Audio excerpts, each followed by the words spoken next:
Mel's got my gavel. Oh, do you need it? Where's the gavel? It's over there. Mel, you gotta do it now. You gotta do it. Yeah, I'm gonna pass it you now. gotta be the proxy. And when the mayor comes, he's gonna like, where's my gavel? I don't want it. Pass it back. I'm joking. Yeah. All right, at 8:08, let's start the City of Denison Main Street Inc. Board of Directors meeting.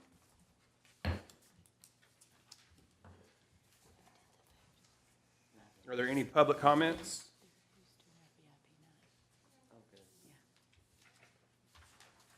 All right, items for individual consideration. Let's receive report, hold discussion, and take action on the approval of the minutes from the Main Street Inc. Board meeting held on September 25th, 2025. Those are on the page. I make a motion that we accept the minutes as. Second. All in favor? Aye. All opposed? Those minutes are approved. And at 8:09, we'll adjourn the Main Street Inc. Board of Directors meeting. 8:09, let's call to order the Main Street Advisory Board meeting. Are there any public comments? All right, so on to items for individual consideration. Let's receive report, hold discussion, and take action on approval of the minutes from the meeting held on September 25th, 2025.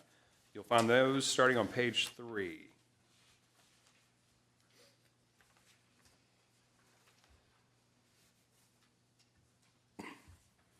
Motion to approve the minutes? Second. All in favor? Aye. All opposed? All right, those minutes are approved. Let's receive report, hold discussion, and consider solutions to pedestrian crossing at the intersection of Austin and Main.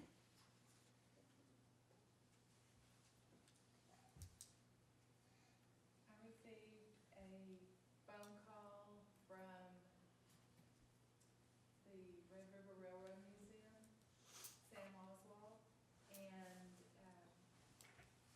they were just wondering if there's anything we can do, especially for the fall festival, to get traffic across. So the chamber decided they were gonna run a little Katie in the street over there, and that's right in front of them, and they need it to draw traffic to the museum, and so then the decision was made not to do the festival down there, and they were concerned, and I would say we are concerned as a whole about including that section of town. So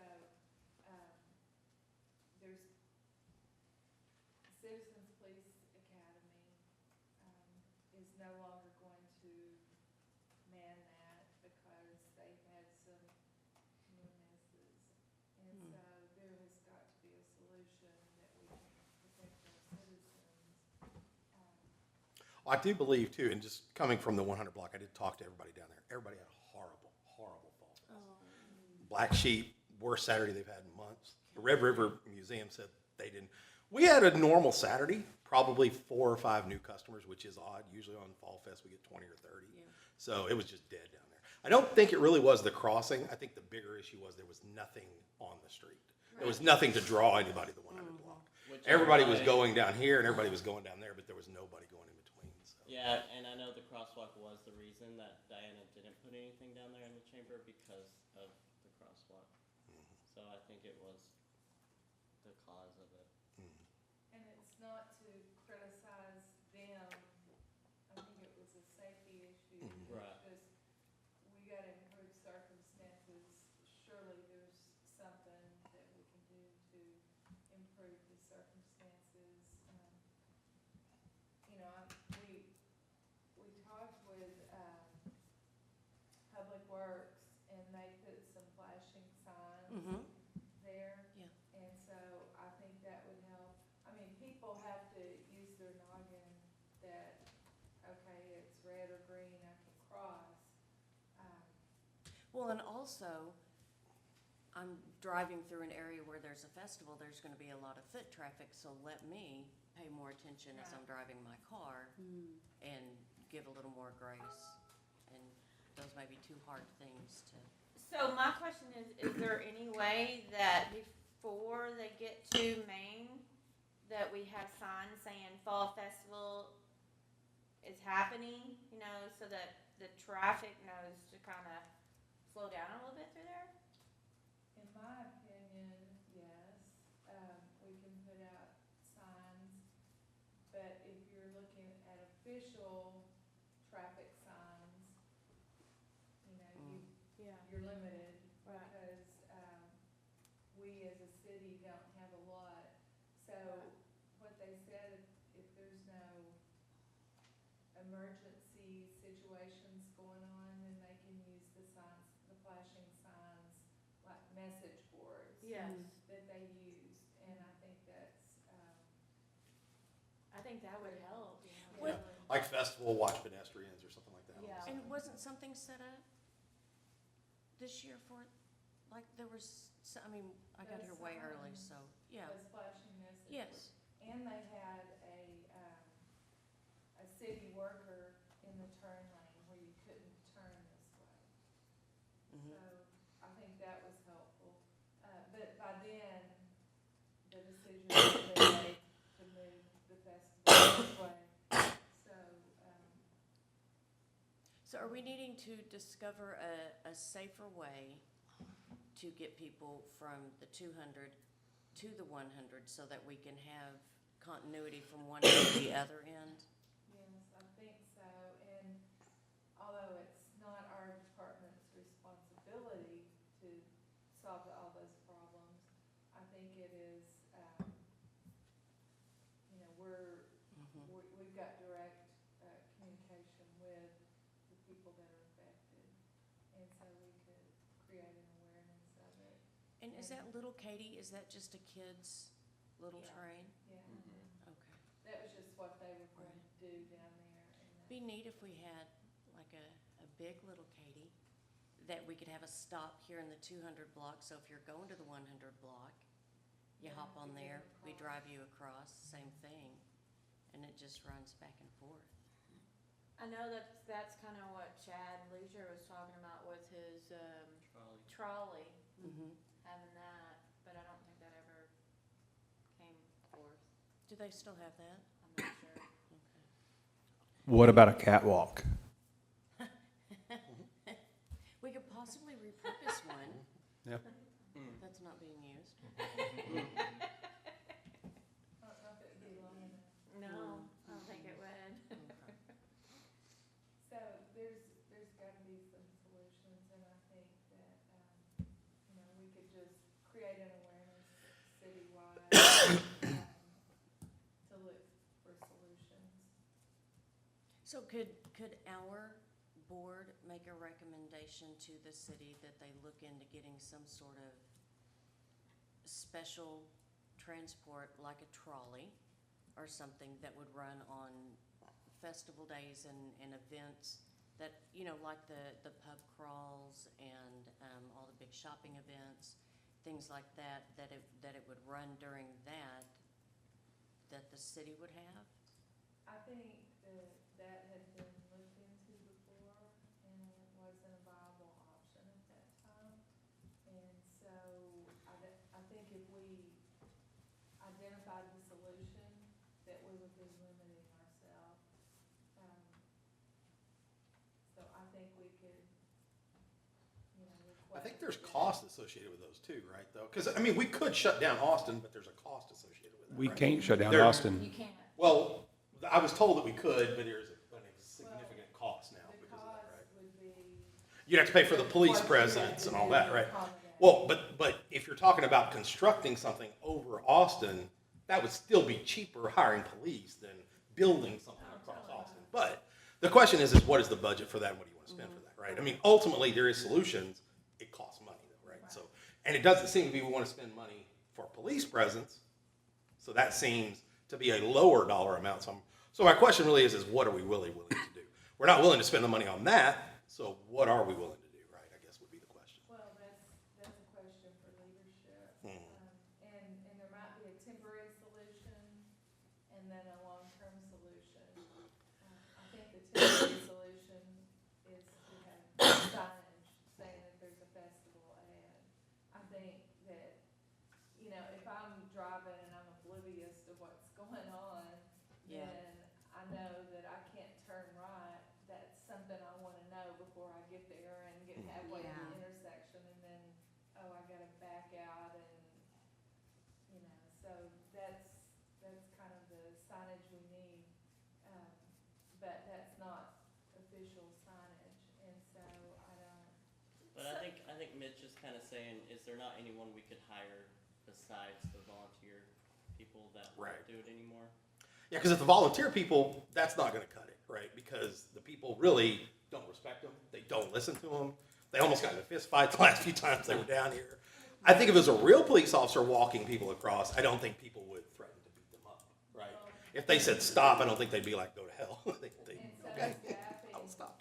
staffing is But, the issue, yeah. that they just don't have the personnel. So let me tell you, what we're doing for the Junior League. We are hiring the police officers at the school to work our event. Because they are certified police officers, and we have to have, one all day long for both days, and we have to have two for our VIP night, because we're selling alcohol. So we reached out to them. They charge the same price that the Denison PD do, but they could use the money too, so they're doing it for us. Yeah, it gives you another option, right? Yeah, Yeah, I think that's a good solution. So my recommendation is that we request it be looked into, not identify solutions. I mean, we could offer possibilities and even, be involved in the process possibly, but I think that, you know, we need to look at it. Anyway, we've been asked, and so I just said I would put it on the board agenda, to look at. And so the Yeah, I board do will think ask. something needs to happen, because it's been a conversation every event we have. Well, So- we tried during the D3 process. The idea from the very beginning was to narrow that. TxDOT let us a teeny bit, but nothing significant. Like you and I can't tell that the sidewalks any wider there. And so, you know, we weren't successful on that attempt, but again, there's gotta be some things that we could do to mitigate the burden. And so it would just go to city council and then they decide what they're gonna do or not? I think it would, go to leadership, city manager, and, Okay. you know, the budget's real tight now, and could be for a while. And so, you know, we'll have to decide what we can do within our means. TAPS still runs in our area, right? TAPS? Not on Saturdays. Yeah. But I wonder if, like, the event organizers could, You know, in the past, we've done a special request, but that was in the old days. Could we petition TxDOT to move the Highway 69 route to meet up with 75 at Spur 503, then freeing up that intersection to do, it's the city's responsibility at that point? Yeah, I'm not sure. Yeah, we Because right there, instead of turning right towards downtown, they could turn left and they could meet at the Spur and that beautiful new intersection that they're building.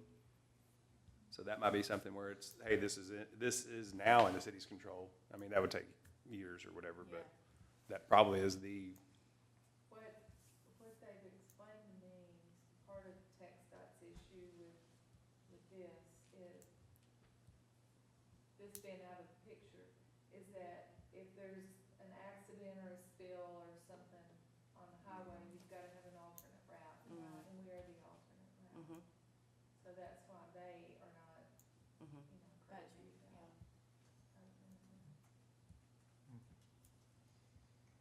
And I think y'all have a lot of good ideas that could be, solutions, you know, like quick solutions and long-term solutions, but I don't think it's our, responsibility to solve the problem. I think we can be a part of the, you know, group that helps do that.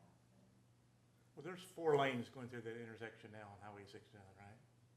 Can we close the outside lanes during a special event so there's just 2 lanes and then make that a flashing red light So every car going through the intersection has to stop. That's a possibility. I'm not familiar enough with it to say if they would go for it or not. And I know one of the things they tried to do on D3, they recommended funneling that intersection down to just 2 lanes, and they wouldn't let them do that. But I'm wondering if during a special event, if we could, especially if we're closing both sides, no one can turn anyway. Right. Yeah. And if you funnel them into just 2 lanes, that limits the number of vehicles passing through the intersection. And if you can do a flashing red light during the event, everyone has to stop, which makes it a whole lot easier to. Yeah, especially for people crossing. Oh, yeah. I mean, that's the whole thing. Because if we're trying to do any kind of transport, if that thing turned and it's time to go, you've got to have a transport going both directions. Because there's not enough time to take one set across and then turn around and reload and bring other people over. I mean, someone's going to be footing it unless they're just very, very busy. Yeah, the flashing lights or maybe just elongate the red cycle. I don't know. That's something that can be done. Yeah. True. Oh, yeah, that could be done. Maybe. Because they all seem to be on weird times at different, Mm-hmm. they're just gonna hold somebody in the corner going, "Hmm."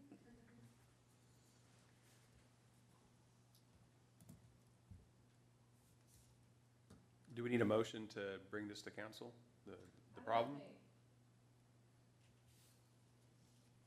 I don't think to council. I think we need to, recommend that it be looked into, look for solutions or whatever. So this board's made a formal action that, we've had requests and we hear those and we want to help find a solution. And then that just goes to the city manager. Okay. And if necessary, council, of course, the more expensive solutions are going to have to go to city council, but,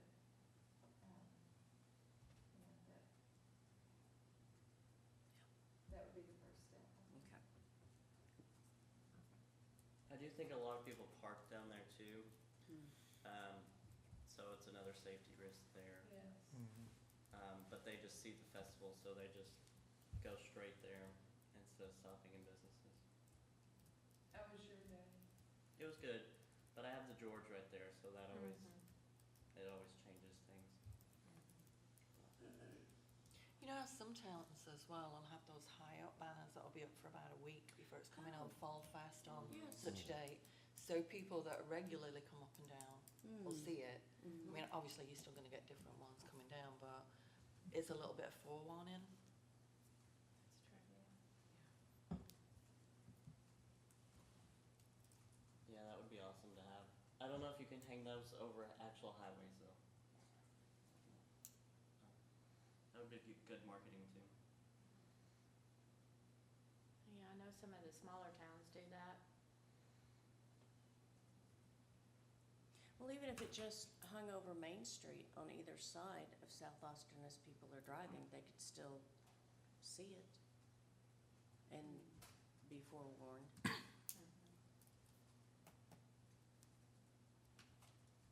All right, on to item C. Let's receive report, hold discussion, and consider assignment of mission and vision meeting items to the appropriate entity. Are we gonna We do a need a motion? Make a motion. Let's go back to B. Make a motion. Motion to send this to the leadership.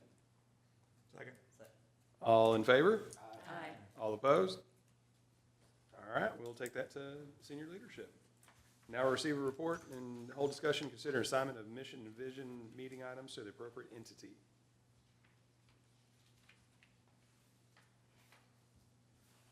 This is behind the minutes, and Sam summarized the items that were brought up during our visioning session, that people brought up, that weren't part of the mission, they were just good ideas that needed to be addressed. And, so the list is there. more businesses open during parades and special events, that's at the bottom, and that's, something that we can affect, but we can't control. And so that's just something that we would have to encourage. And so it would go through the Economic Vitality and Promotion Committee possibly. That's what our recommendation is.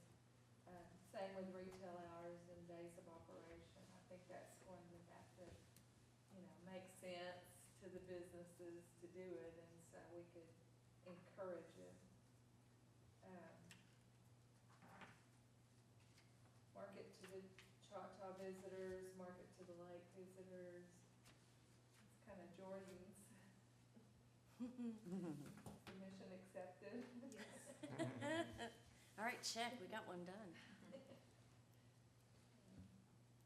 Going to be a long-term, process. So anyway, that's our recommendations for the committees, and we will put it on the committee to-do list, and then they would discuss it and offer their recommendation back.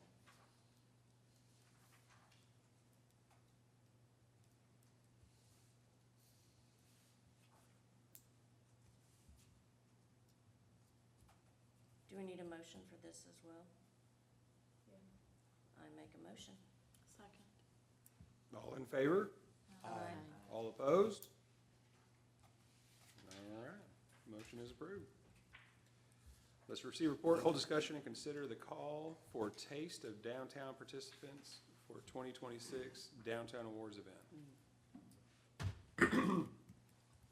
So this came from the organization committee discussion, and to summarize it, they felt like the Katy Depot was the best place for our awards, and that is not feasible if we have to pay for the building because, we got a free use of it when we were down there and we're not anymore. So, how does that offer still an option, or, okay. Sam, do you wanna talk about the discussion and, is that what I asked you? Yes. Okay. Sorry. No, you're good. I'm just making sure I got everything right. So what we just talked about in the organization committee, and Rebecca, feel free to jump in if you have anything. But we had talked about doing a sort of taste of downtown. So, getting, businesses who are interested to take part and provide some sort of food for them for the awards ceremony. That way they could not have to necessarily provide enough for the entire group or the entire event, but they could just give us a little sample. People could go around and get what sounds good to them, and everybody could get a flavor of the options that are in our downtown, maybe something they haven't tried before, and then also that would hopefully save us a little bit of money. But the idea too is that the George Tavern has a use of the vestibule area. I don't know if that's what it's called, sorry. Yeah, that's much better. And so they have offered for us to use their one event space time. And then the discussion turned to like, well, who we get to cater it. Sam's wasn't really efficient and it didn't really save a whole lot of money. And then there was discussion about who we should talk to about catering it. And there was some inclination from different people that the best caterers are not in downtown, and we wanted to try and keep it in downtown. It's all a matter of opinion. I'm just saying this is opinions that were said. And I threw out the idea of like, well, if one business, if we're struggling right now, if we don't know pricing, it might be hard to do a whole dinner situation for one entity to do it, but to offer the different places, even like Hey Sugar, or to do like little, little bites, or, different places, let us indulge to select, I'm gonna do this one thing, kind of like a taste of. Similar to what the chamber does for Right. their award gala. Right. And everybody prepares a tasting for X number of people. Yeah, Right. That way they don't have to prepare enough for everybody, but a full everybody plate. gets So, to participate. right, and we did the math on like if there were 150 to 200 people, what does that look like if you're trying to do all of it versus one little thing that you do really well, maybe two little things, and then as the establishment, you get to decide what you're going to be investing in and what you're going to be serving so that you don't feel like you have to obligate yourself to a whole spread. And I don't wanna, take away the chamber's, event, and so I would propose that we do more like a showcase of downtown. Um, and I don't know if it makes sense that they all set up, or if we just offer it on a table with, where this came from. But we would, propose a stipend for them. Right. Well, I think the way the chamber does it is they do it individually because you get to vote, and then there's a winner out of that group, right? Right. So if you were gonna do that, it would make sense to separate them, but if you're not, Right, you could probably do it on a single table, right? Yeah. So, I think they're all winners, so, Yeah. but that's the, Sorry, but yeah, there is a budget, there would be like a stipend, so then they would have, okay, this is what I have to work with. Yeah, we had discussed coming up with a sort of like proposal, so provide the businesses so they can get an idea of what we're looking for, and then they can kind of come back to us with what they're wanting to do. That way, we can kind of work with everybody to make sure that we don't have 3 businesses all making tacos or whatever. So it's not like you just kind of sign up and do it. It's like we work with them and make sure that it's really curated for the event as well, and not just kind of like random stuff. It's a great idea. Because approximately how many portions do you need of each So one? last year, attendee wise, we had about 160, 170. Before that, I want to say it was around 100 the year before. I don't remember off the There top was of my that head. many people there last year? Yeah, I know. Yeah. That's why we were kind of like, I don't know if we're gonna fit again, but yeah. So that was last year. I think it was before. And also, like, to speak to that, we were talking about not using the big tables throughout, maybe having road seating for when the awards start and everyone can sit, and then do the cocktail tables around the outside. Yeah, so we have like the food set up in a certain area, cocktails set up. But yeah, that way we could fit more people. Yeah, in there. and then, yeah, Because you could fit more people that way, right? Yeah. We were Yeah, and just- rectangle tables take up less room too. Oh, I That's didn't an even think option. that rectangle table. Yeah, we did a wedding a couple weeks ago there, and Okay. it was a great idea to do the long tables. Okay, good. Do they have those tables available there? We only have 4. How many do y'all have more now? We have a few, but not very many. But we could get together on that. Yeah, so 'cause, we can work on that a little bit more in detail. That's a great idea. yeah. what about tickets? Are we selling tickets again? Or are y'all Yeah. selling tickets again? Yeah, I think we decided not to do tables because we were taking the table element out of it, and that took up a lot of, tickets. definitely open to like whatever footprint you think looks Yeah. most efficient for that size. We're not but we just knew that like all the tables spread everywhere kind of made it difficult for people, and if we're trying to do like more of a grazing situation for the cocktail hour, then it didn't make sense for us to be bringing all those round tables out. Yeah, you could also do tables upstairs too. Yeah, we had kind of. Like thought cocktail about that a little tables. bit. Yeah, I don't hate that idea. Would you want a bar as well? Yes. Do you know anyone? Silly question. I could ask. Cash bar. Yeah. So what's the date of this again? I forgot. February 26th, I think? Yes. That sounds right. Oh, yeah. Yeah, 26th. Should be the last Thursday of February. Sounds like a good plan. Yeah, it was a committee input, situation, and I thought. And it seems very inclusive, so everyone can participate that wants to. Right. And your idea of giving them the basic outline of here's what we're wanting to have, so they know exactly how they fit into that. Yeah. If you go back far enough, there's been award ceremonies that they didn't even serve food. We had one in the Rialto, and everyone just sat in the theater. I think they had popcorn. Right. And of course, at the funeral home, Oh, yeah. That was- Lord have mercy.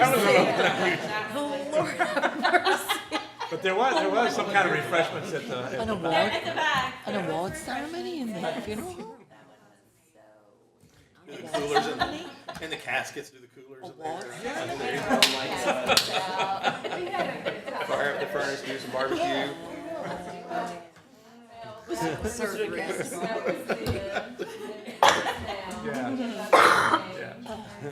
But the idea is that when you do serve a sit-down meal kind of thing, it does complicate things. Yes. It does. Yeah.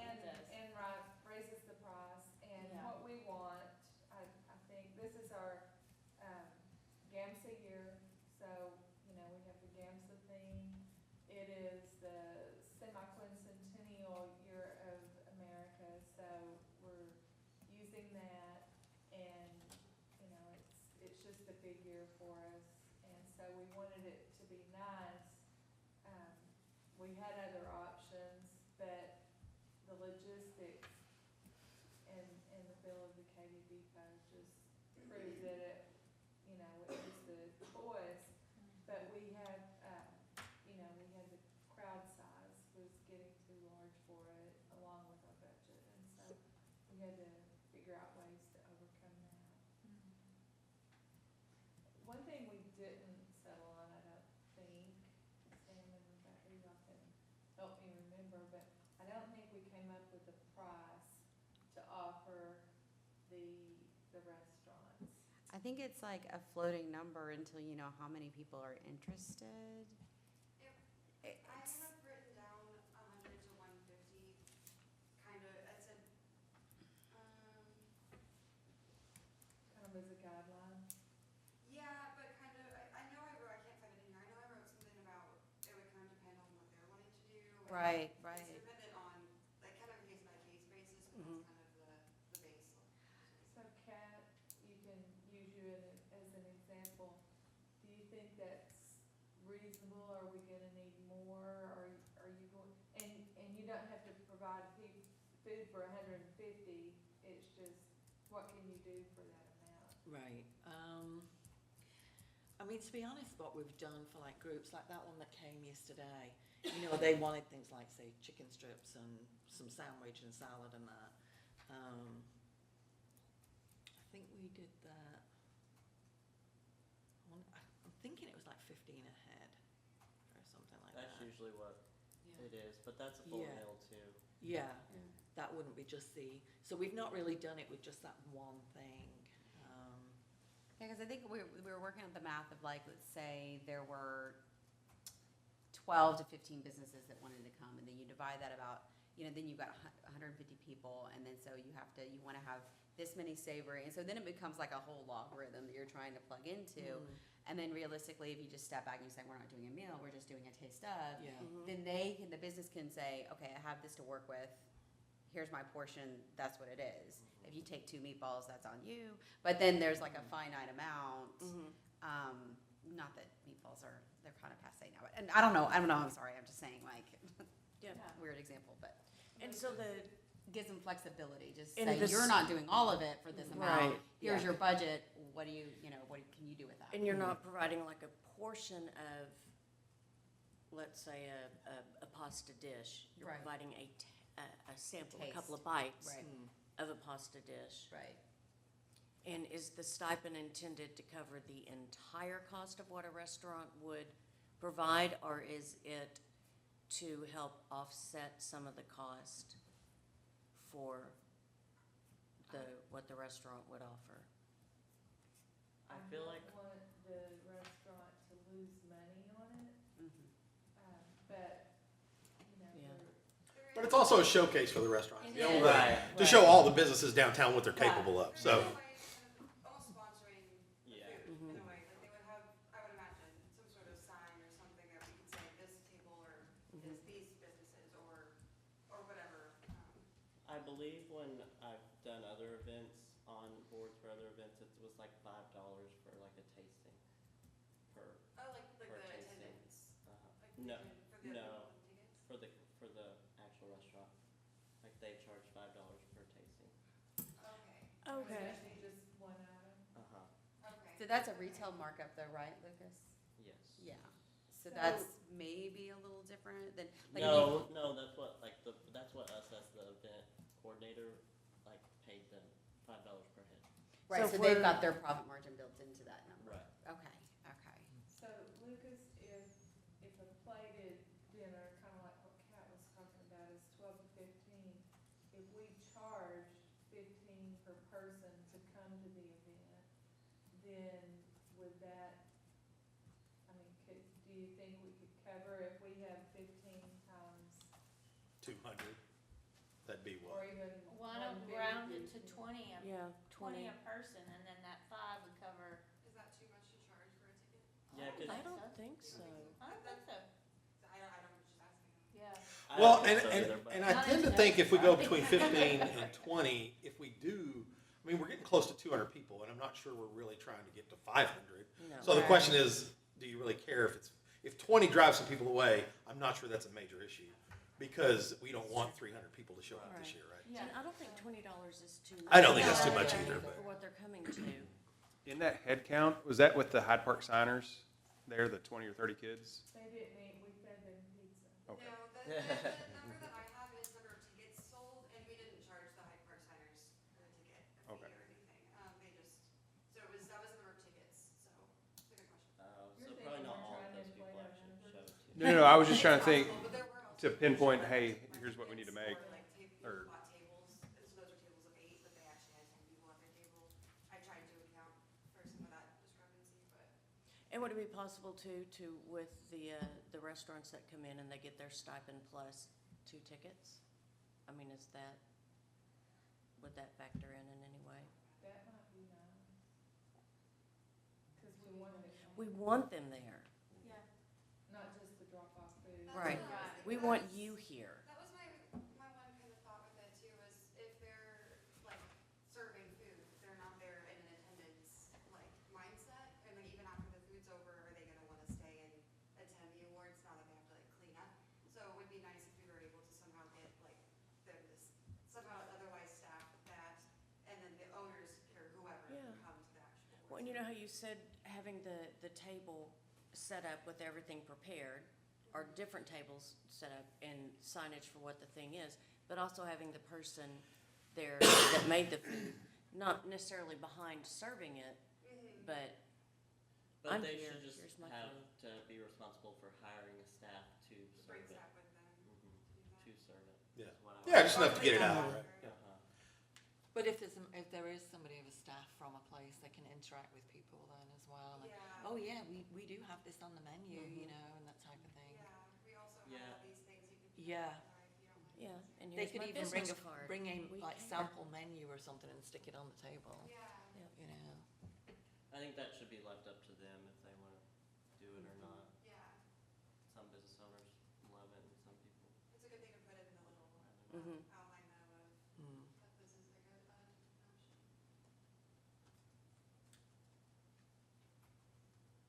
Sounds like we've got a plan. Do we want to limit it to build hype, like, hey, the first 10, or to make them commit to it earlier? If there's a deadline or a cap? Well, you might even draw some interest more, if people think there's a deadline, right? So, We have talked You're about it, is that this? No, that was the other. I think we talked about limiting it.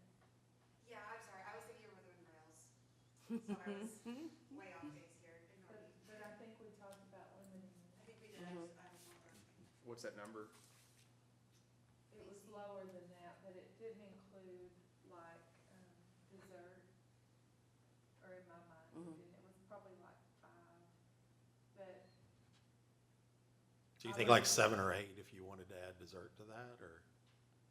I have a list of like 6 or 7, if I can count, that we had just we haven't talked to them, these might be good options, so that's the number I have written down, but.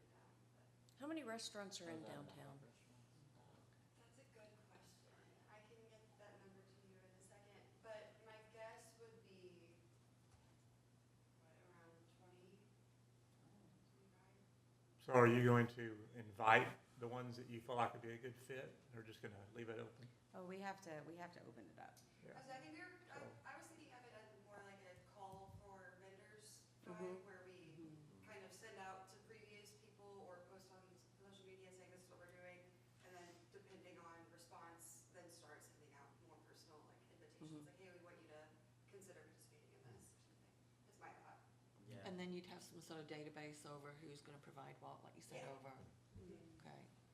It's also the good part of the form is so they can write down, I can have all their forms and. That's a good plan. Yeah. That's a good plan. What happens if Whataburger, Domino's, Subway, and Jimmy John's pony up first?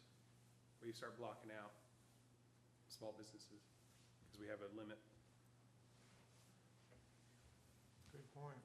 I tend to think that'd be good, honestly, if they did get left out, because then they'd know next year that they need to step up to the plate and come in early, Well, right? if the I information. mean, and went if out we to really do have everybody at the Subway and same Whataburger time- really want it, I don't see an issue with that, so, I mean, businesses are downtown and they have every right, as everybody else down here does too. Do they get our emails? Do they get y'all's emails?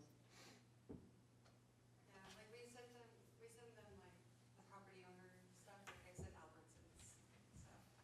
I don't know that they see it, but we send it out. Okay, so if we go back and look at July 4th, right?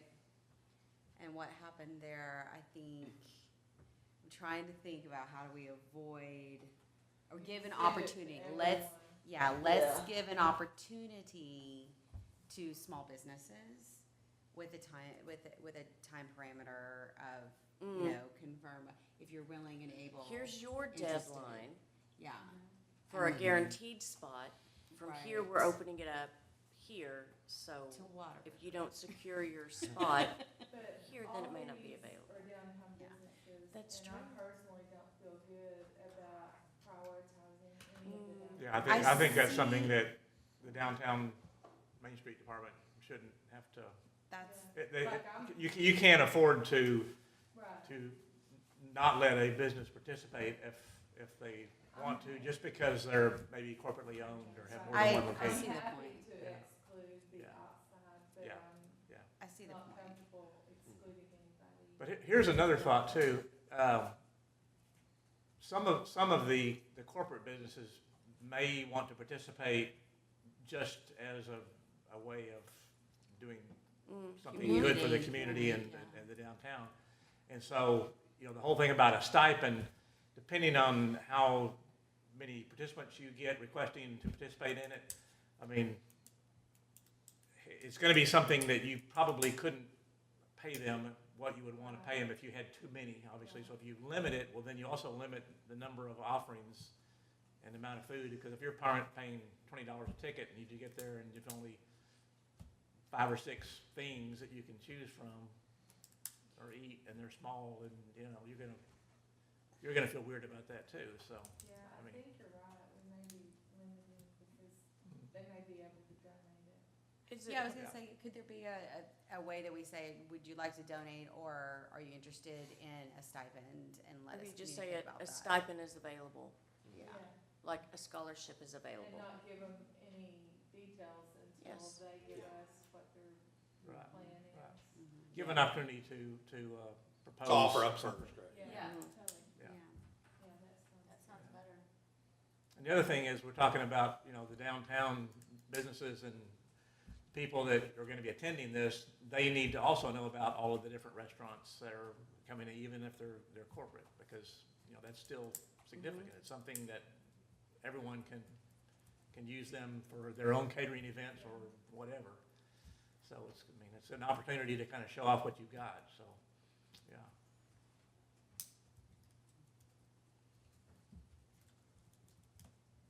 So do we need a motion for this, or is, I'll make a motion, we do this. I think it's a neat idea. I think it's a great idea, yeah. I like to Second. think about it. All in favor? Aye. All opposed?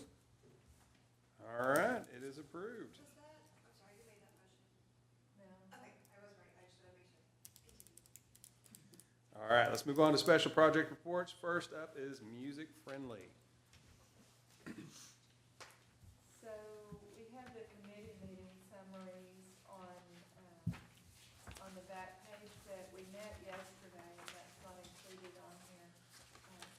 basically just worked on details of the Rhythm and Rails Festival on September 12th of next year.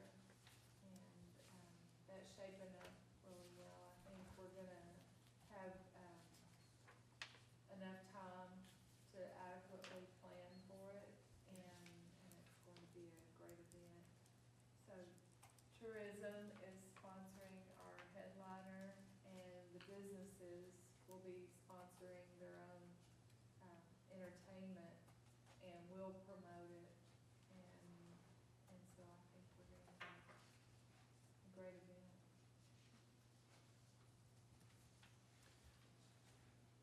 I was delivering donuts yesterday, and y'all were in a meeting, so I didn't get any. I was like, oh no, they're in a. That was just mean, Zach. Can the minutes reflect? Right? Yeah. Y'all looked like y'all were fixing the world's problems. I was like, I can't interrupt this. There is nothing more important than donuts. Right. You remember that next time. You could have increased our brain power. Yeah. Even if she's meeting with Renee and Bobby next Yeah, exactly. You just barge right in. All right, on to TERS number 3 and D3.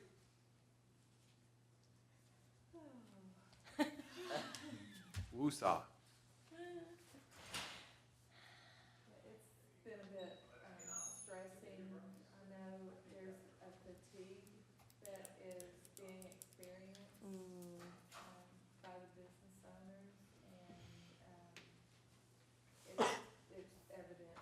And so we, we just need to get to the other side. I counted this morning, and I think we're about halfway through it, but that's not something that they wanna hear, because they see Christmas is right in front of them, and there's, Can I ask a question on this next week is, Monsters on Main, and I know that they're gonna start tearing up the sidewalks in the 400 block. How is that gonna look for shopping, for the kids? well, so what has happened, let me just back up a little bit to the last week.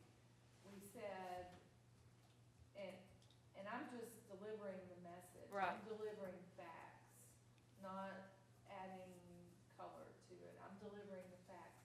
They don't know me. The businesses, like, they're not you guys, and they don't know that I'm their advocate, and that I've tried to make sure that we don't have anything then. So, anyway, we had the construction to start on the 400 block on the south side during the murder mystery, which was not ideal. And, we were unsuccessful affecting that change, and so we delivered the message, and then, weather happens, and they can't start the construction. And then, we had already made the plans that they had to have a break. Both sidewalks had to be open during Monsters on Main, because there was a way that could be done. So, that was already established. So, they changed their plans.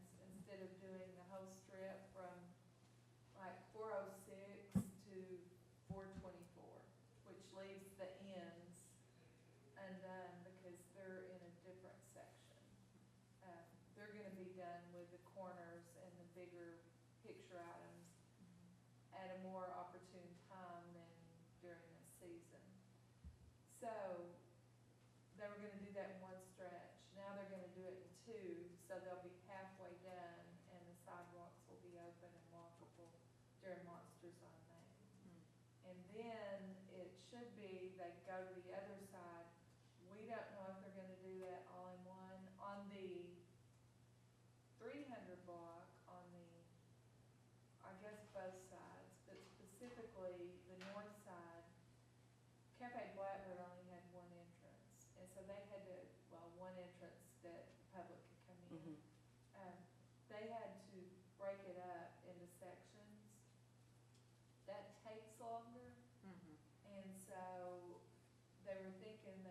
do it all in one fell swoop. Instead of taking 4 days per section, it's going to take 6 days for the whole thing. That's just some of the decision points that you go through. And so they will break it up into 2 sections on the south side. We don't know which section. I would assume they would start on this end, but we don't know. We need to find that out, but it's just happened quickly in between meetings that the change was made. And so then they'll go to the north side, and I don't know how that'll be broken up either. But I anticipate that it's over by Thanksgiving. If there was some conversation, a lot of people have taken to the private business owners group on Facebook, which is fine. I don't want people to bring others down, because it's hard enough just getting through this. If, somebody's complaining on how bad it is, then everybody else is gonna chime in, and it's just gonna bring everybody down more.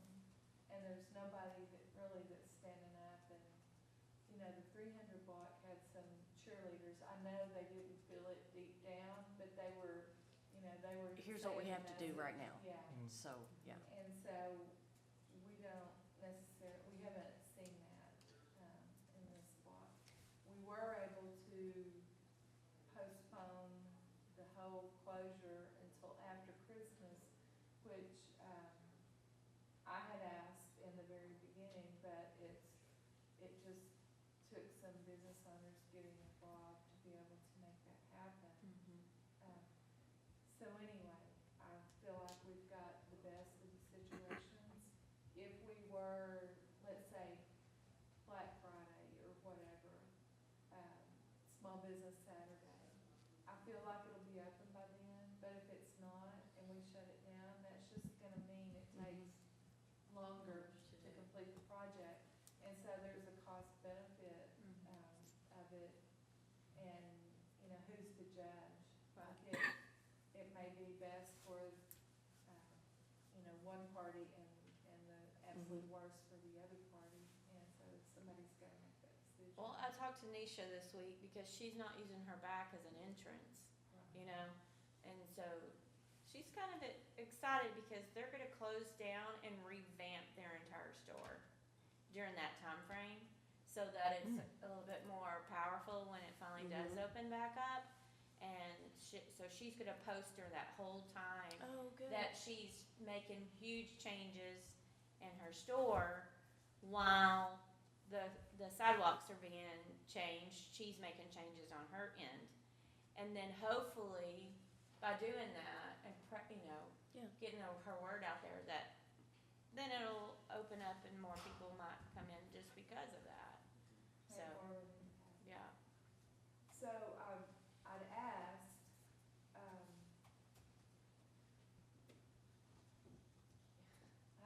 if anybody did not have a back entrance, and nobody replied. And I guess that's on me because I need to go door to door, but it's just. But Nisha, I think, is fine, because she wants to make this happen, Right. and she's wanted to make this happen, but she didn't want to shut down. But now that this is happening, she feels like this is the time that she needs to do what she Yeah. needs to do. She's taking advantage of the broken eggs to Yes. make the cake. And Yeah. therefore, she would need to know specific dates it's gonna be closed down, which could change because of even more weather coming. Yeah. I just know that she's planning on doing that next week, Yeah. because we share a girl that she works for her and she Right. works for me. Right. So she's asked, can she have her all week? So I'm like, oh, okay. So I just know that's good. Well, I think with the weather the rest of this week and into next week, it's gonna be a wonder is that If gonna it's happen? gonna happen. Yeah, that's. Yeah, because weather is starting to pick up its head now, so. We've had a really dry spell for a long time, but now I think Yeah. that's about to change, so. But bottom line, Main Street is gonna be open for Monsters on Main? Yes. Okay. And, So that's a win? and we're getting to have the murder mystery this week, which I think Yeah. is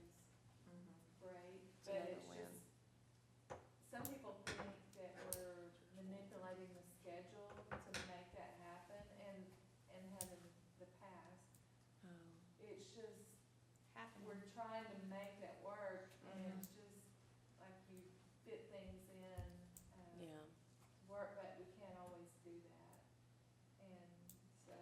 So Donna, I'm sorry, real quick, the costume contest for Monsters on Main, it's gonna be in Forest Park. Yeah.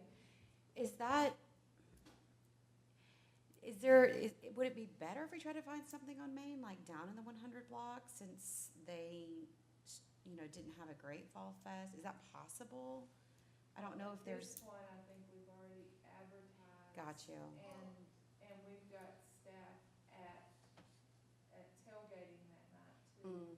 Yeah, because that's the other thought that I had, is that there's gonna be tailgating there Yeah. as well. Okay, all right. So it's already done, sorry, I didn't mean to, No, it's just a thought I that's why had. we just didn't have the stage. I mean, there are, there's the radio vision stage and everything else, but with tailgating, that kind of made sense. Okay. That's the last home game too, so. Senior night too, I think, Wow. yeah. Back to your original point that you were making about the social media activity on the Downtown Business Owners Group. It would be beneficial if you could identify certain businesses that were there during their block's renovation, like Becca, and reach out to them and try to encourage any of them that see these posts to get on there and give encouragement, because they've gone through it.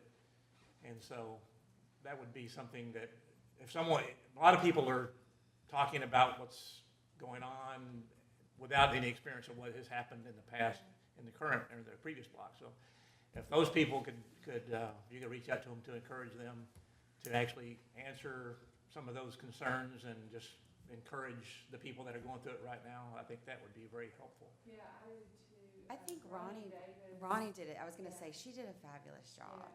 Yeah.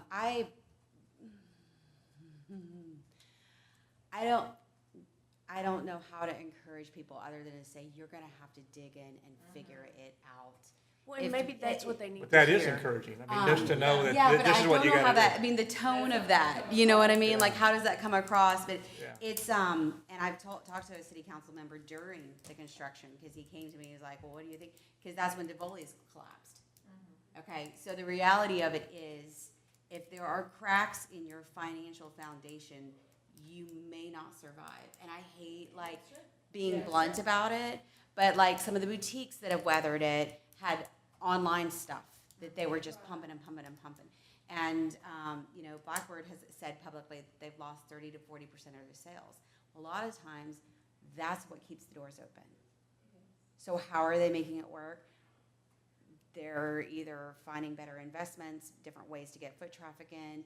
We actually did it kind of forced our hand on reevaluating what we did with our operations. So it was kind of a gut check. Yeah. And now is the time to really revitalize what you do as an operation. Have we fully recovered to where we are? Well, our fall festival numbers were better than every year back to 2019. We almost beat 2019. And so it was a culling down process. So it's like, I don't know what everybody's P&L looks like. I don't know what everybody's facing. But what I can tell you is it is a strain. It just is. And I don't want to say that in a public forum, because it seems pretty obvious from what's out there. And I don't want to discourage people from finding their own way through it. So maybe there's That's a way. the thing, though, they have to find their own way. That's, I mean, that's- but and if a it's lot of not these- obvious, It's not easy. if A lot it's of these not boutiques need to obvious- find some sort of consumable, because a lot of these boutiques, I mean, I've talked to a few and they're like, oh, I'm still having $0 days. And you're like, well, if you're having $0 days, that's because nobody's coming back. You have to have a reason for them to come into your store, weekly, monthly, Right. whatever it is, but you have to figure that out. You have to figure out how to bring them back. If you're having $0 days, that's because you're not consumable enough, right? You have to find something to bring those customers back and get them in, right?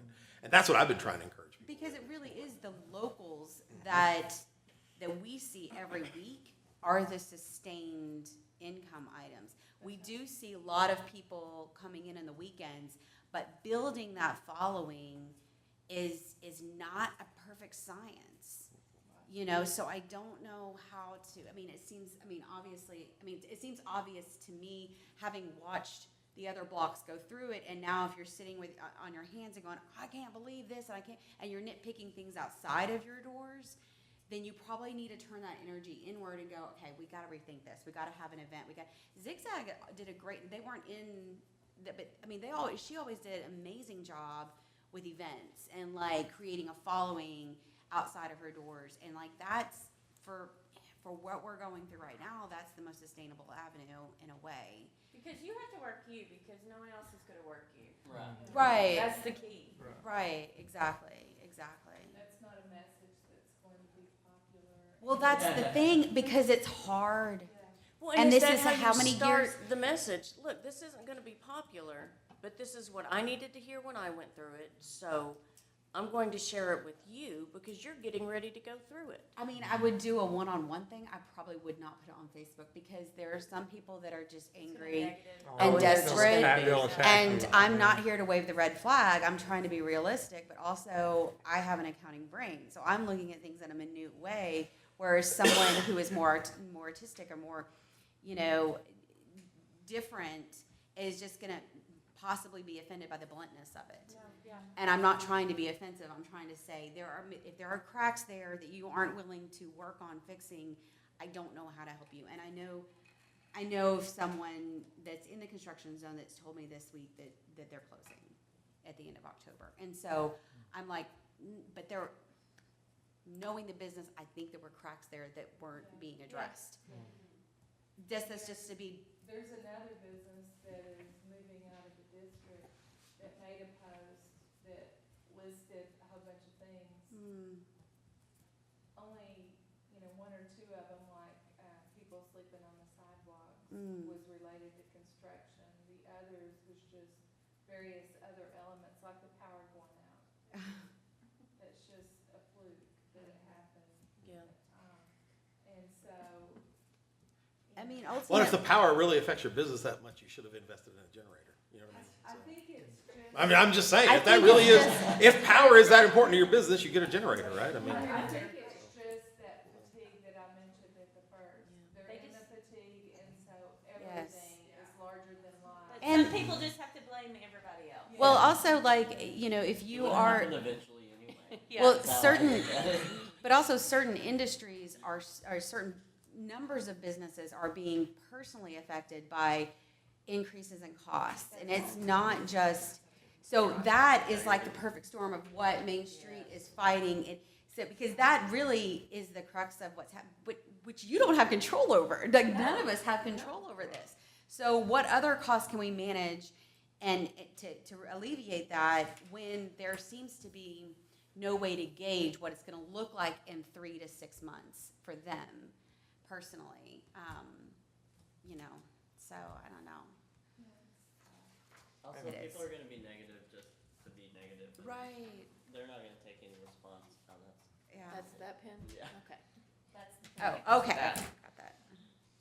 So anyway, I would speak up more on social media. No, I will say this I- though, I will I say this, agree. I have noticed since the 300 block is reopened, there is a lot more traffic from 100, 200, and 300, right? It is markedly improved, even my drive-by, because I keep a Wi-Fi list of, all the drive-by cars, and it's grown about 20% since the 300 blocks open. So that's a good news, right? I mean, we're seeing a lot more people down here. Yeah. Yeah, it'll be great if it's done, and, hopefully we don't lose any more businesses, but we're just making the best of the situation. Yeah, it is kind of funny how you, like, through the Fall Fest and we were out front, how people were like, so, and it, don't you have a lot of negativeness? I've heard so many people say about the construction. I said, I don't really have any negativeness about it because the impact of what it's gonna change is the key. And not like this has been going on for a year. This has been going on for 10 or 15 years.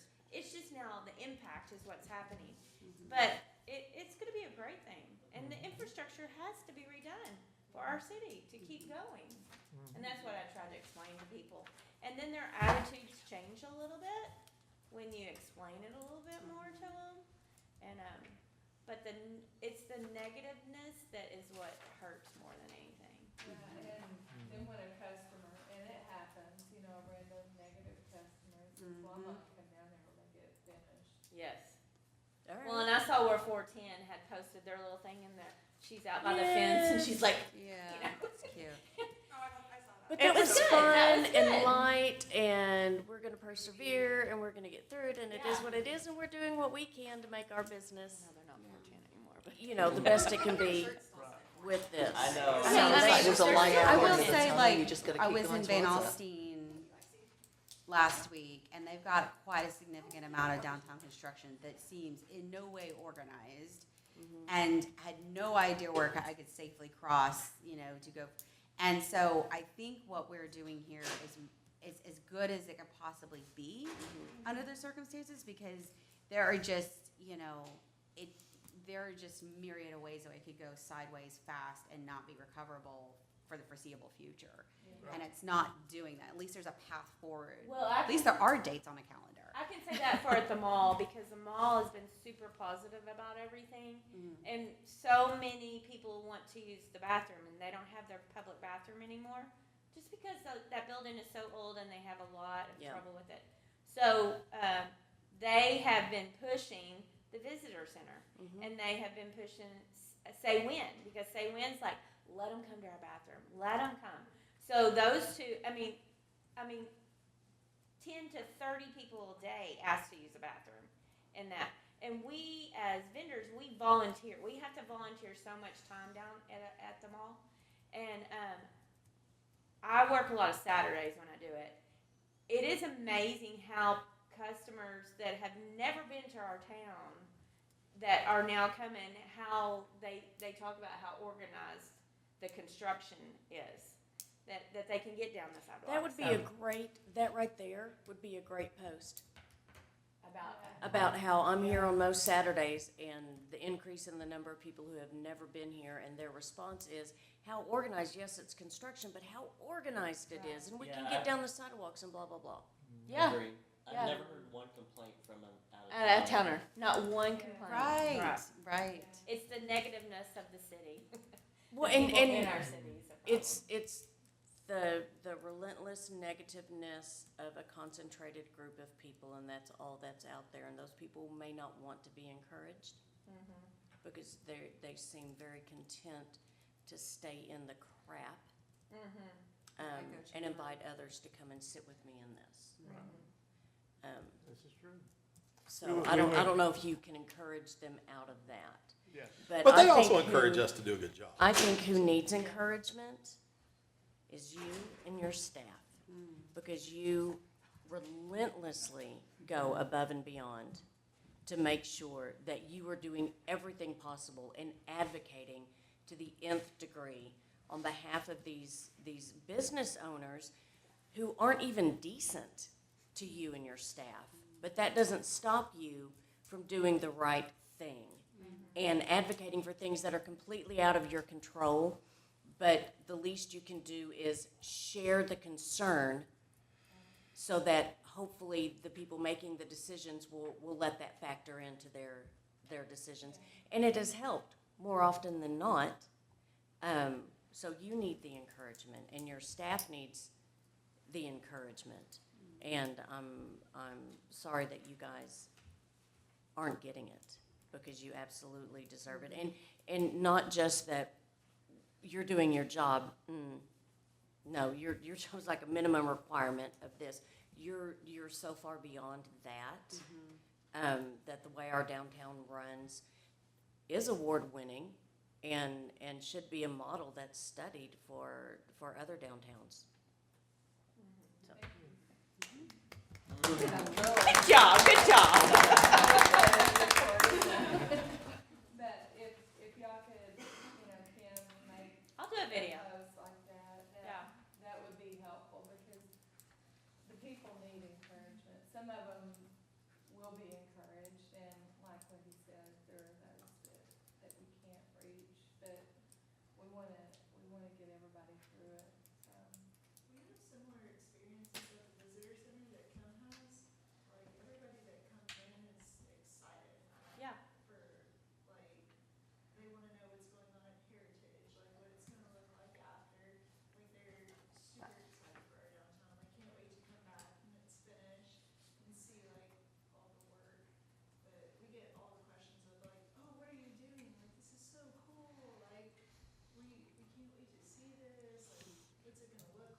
Tell them they won't get the vision if they don't come back at least like twice a month. We'll come back when it's finished. Oh, but you won't get it. You wanna come down and see the action. You need to Yeah, come you back should and see it even, in action. you should even ask some customers about it and film them and post it. You know, say, hey, what do you guys think about the downtown? What do you think about the construction? And get the positive feedback that you get and report on it, you know? Have them say where Experience they're from. navigating. I mean, that's Yeah, the even key, where they're from. because That's the one thing at the mall, it is a destination stop. There are people coming from everywhere. It is crazy, and the sales at the mall have just increased every year. They're not going down, they're just going up. Now, will it affect us when the construction hits that corner? Well, yeah. A little bit, but I feel like there's 80 vendors in that mall. If we all post about our downtown, it could change so much. Yeah, I'm gonna start doing that too, because we've got a few customers that come in from Fredericksburg and even, you know, even from Houston, that come up once every 2 or 3 months, spend the weekend, get stuff, and they just love our downtown, right? I mean, they love it down here, so. We track all of that. The majority is like Houston, Fort Worth, Dallas. That's pretty much what we're seeing. Hopefully we get an influx from Austin. From the Atwater. We're seeing a lot more from the Hill Country. We're getting a lot more from the Hill Country, just for whatever reason. I don't know what that's about on the weekends, but we're seeing a lot more of that. So. About a year ago, we went to downtown Lufkin, and they were doing a complete and total rehaul of their main street, or whatever they call the street.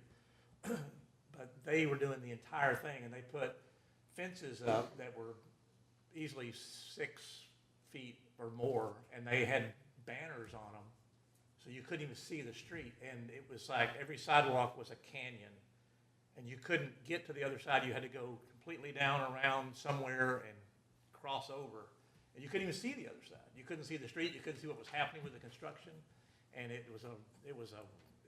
I don't know how the downtown businesses would even survive that. I mean, it was nuts. It was claustrophobic, and I'm not even claustrophobic, you know. So the way that we're doing it here, it's like small, manageable chunks, and yes, it's painful when it's happening, but I mean, how long does each section take? I mean, they vary obviously because of the things that they discover there. But, I mean, the way that it's being done, where they're taking it in pieces, and like the stuff that was on the corner up here that they had to do some extra work on the sidewalk, that was kind of a unique situation, which hopefully won't be encountered again. So, I mean, they seem to be getting better at it, and it looks like it's being done quicker and easier the further they go up. So, that's good. All right, on to item C, the Ike hike.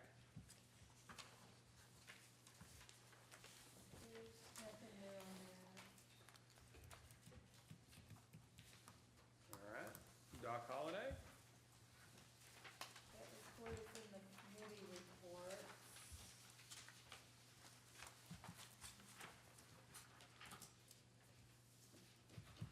So it's part of the America 250. We talked about some bunting and decor that could showcase that. And by that time, the streets should be open. They'll still be working on Heritage Park, but the sidewalks and streets should be open. So we talked about also not closing off the streets for that.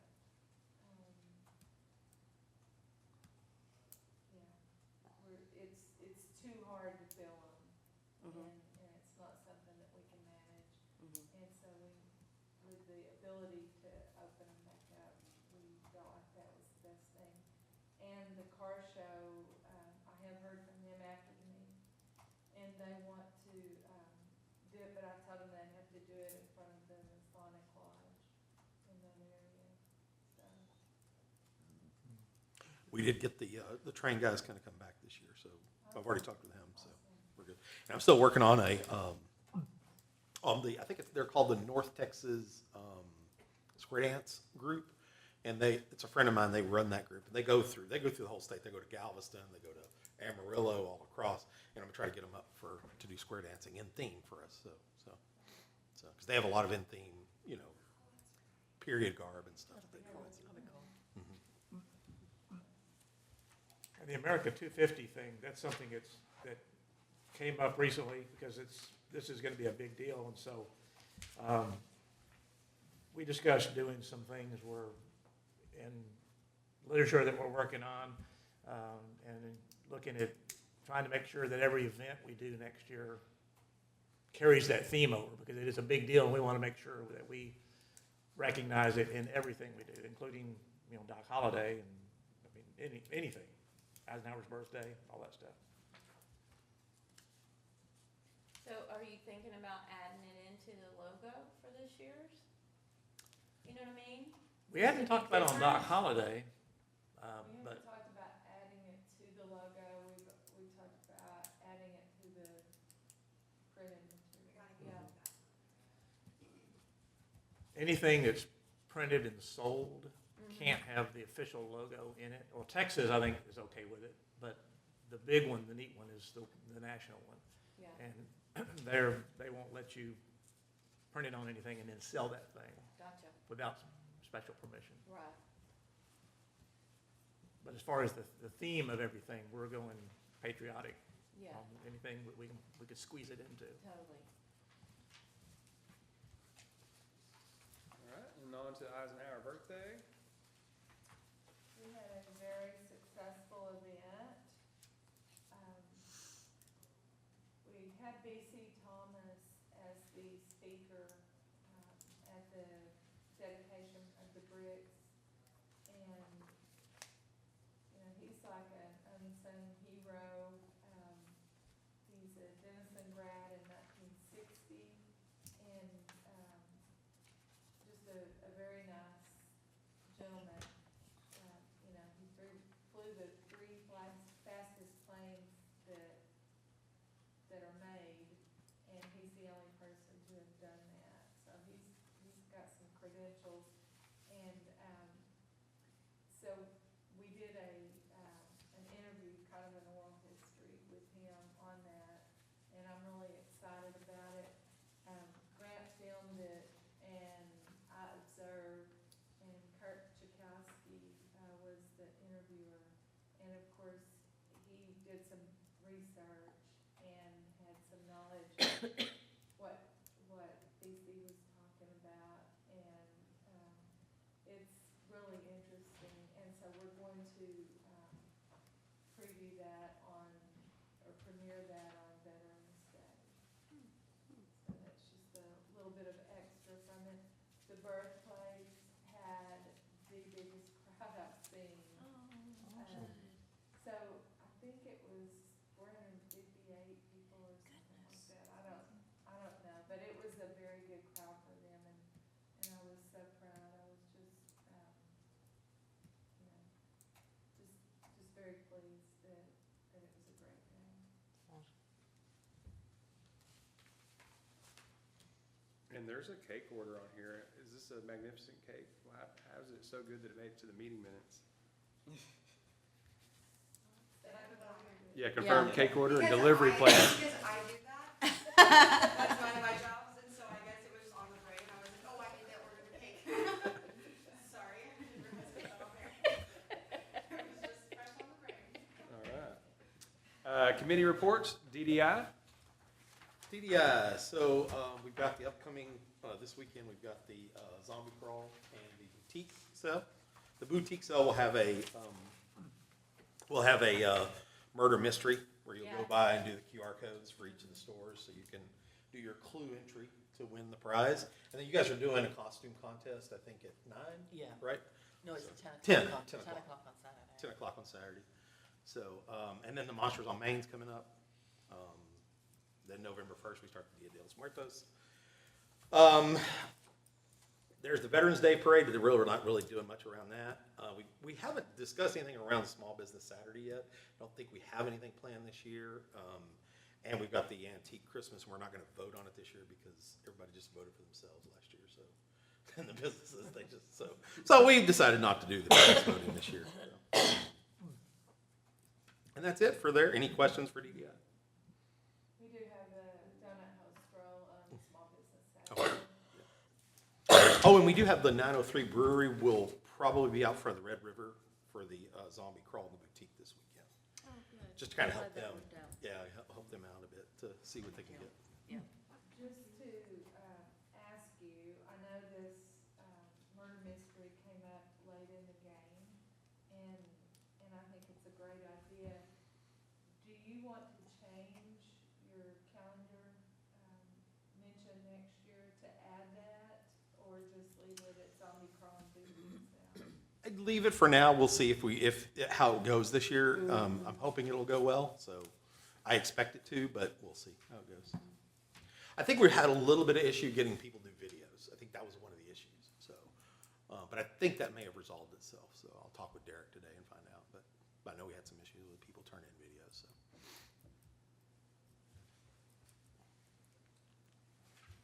All right, and then the chamber, we had a good coffee and chat yesterday.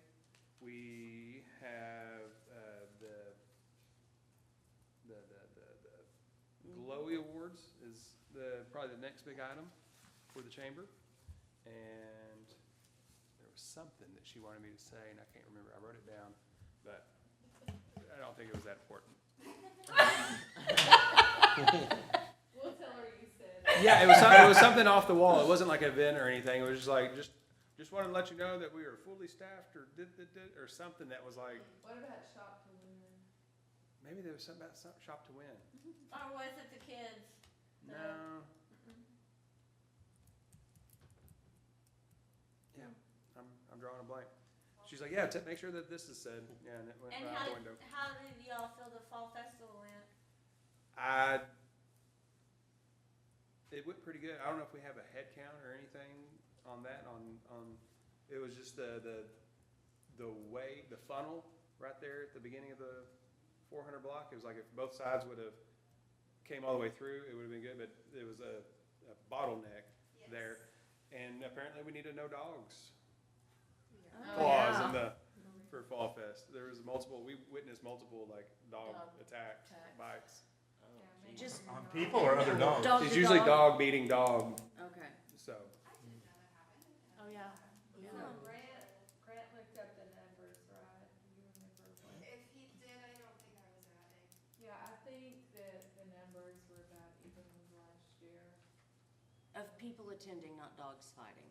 Yeah, the dogs fighting definitely grew this year. That was an increase. There's an undercurrent of tension on Maine. Yeah. They can't help it. They're sick of those cats being around here. Yeah, that's right. Right, yeah, they're On picking up that tourism? energy. For tourism, like you mentioned, we've got Los Muertos coming up. They are in need of some volunteers for the puppets. So if any of y'all have interest, you get to wear the puppet costume and be in the parade. So you can just reach out to Cindy for that. And then we just got back from a really busy week for tourism. So last Tuesday we were at the state fair, and we probably had a couple hundred people come up to our booth. But Friday through Sunday we were at Formula One in Austin, and I think we talked to like way over 1,000 people. Oh, wow. It was very beneficial for us to be there. It was awesome. And even if they didn't like all take a rat card or visitor guide, they at least went home with stickers or, koozie, hand sanitizer that said Denison on it. I was told we have the best stickers of all the booths Yeah. there. Oh, nice. Yeah. Shout out to Ashley. Yeah, me and Ashley did it. Yes, Ashley made these adorable stickers and they were very popular. And are they for purchase at the visitor center? They're Because, for free, if you wanna come get one. well, I think I will. But we had a lot of excitement and really positive feedback, and people were receptive to learning about Denison, which was like the most exciting part. Sometimes when we go to the state fair, we're like, "Can I tell you about Denison?" And they're like, "No." Okay. But everybody was really nice. They were really excited to know about it. It was cool too to see how many people were from the Denison Sherman area that were there. That were like, wow. yeah, represent, tell everybody about Denison. Or like the amount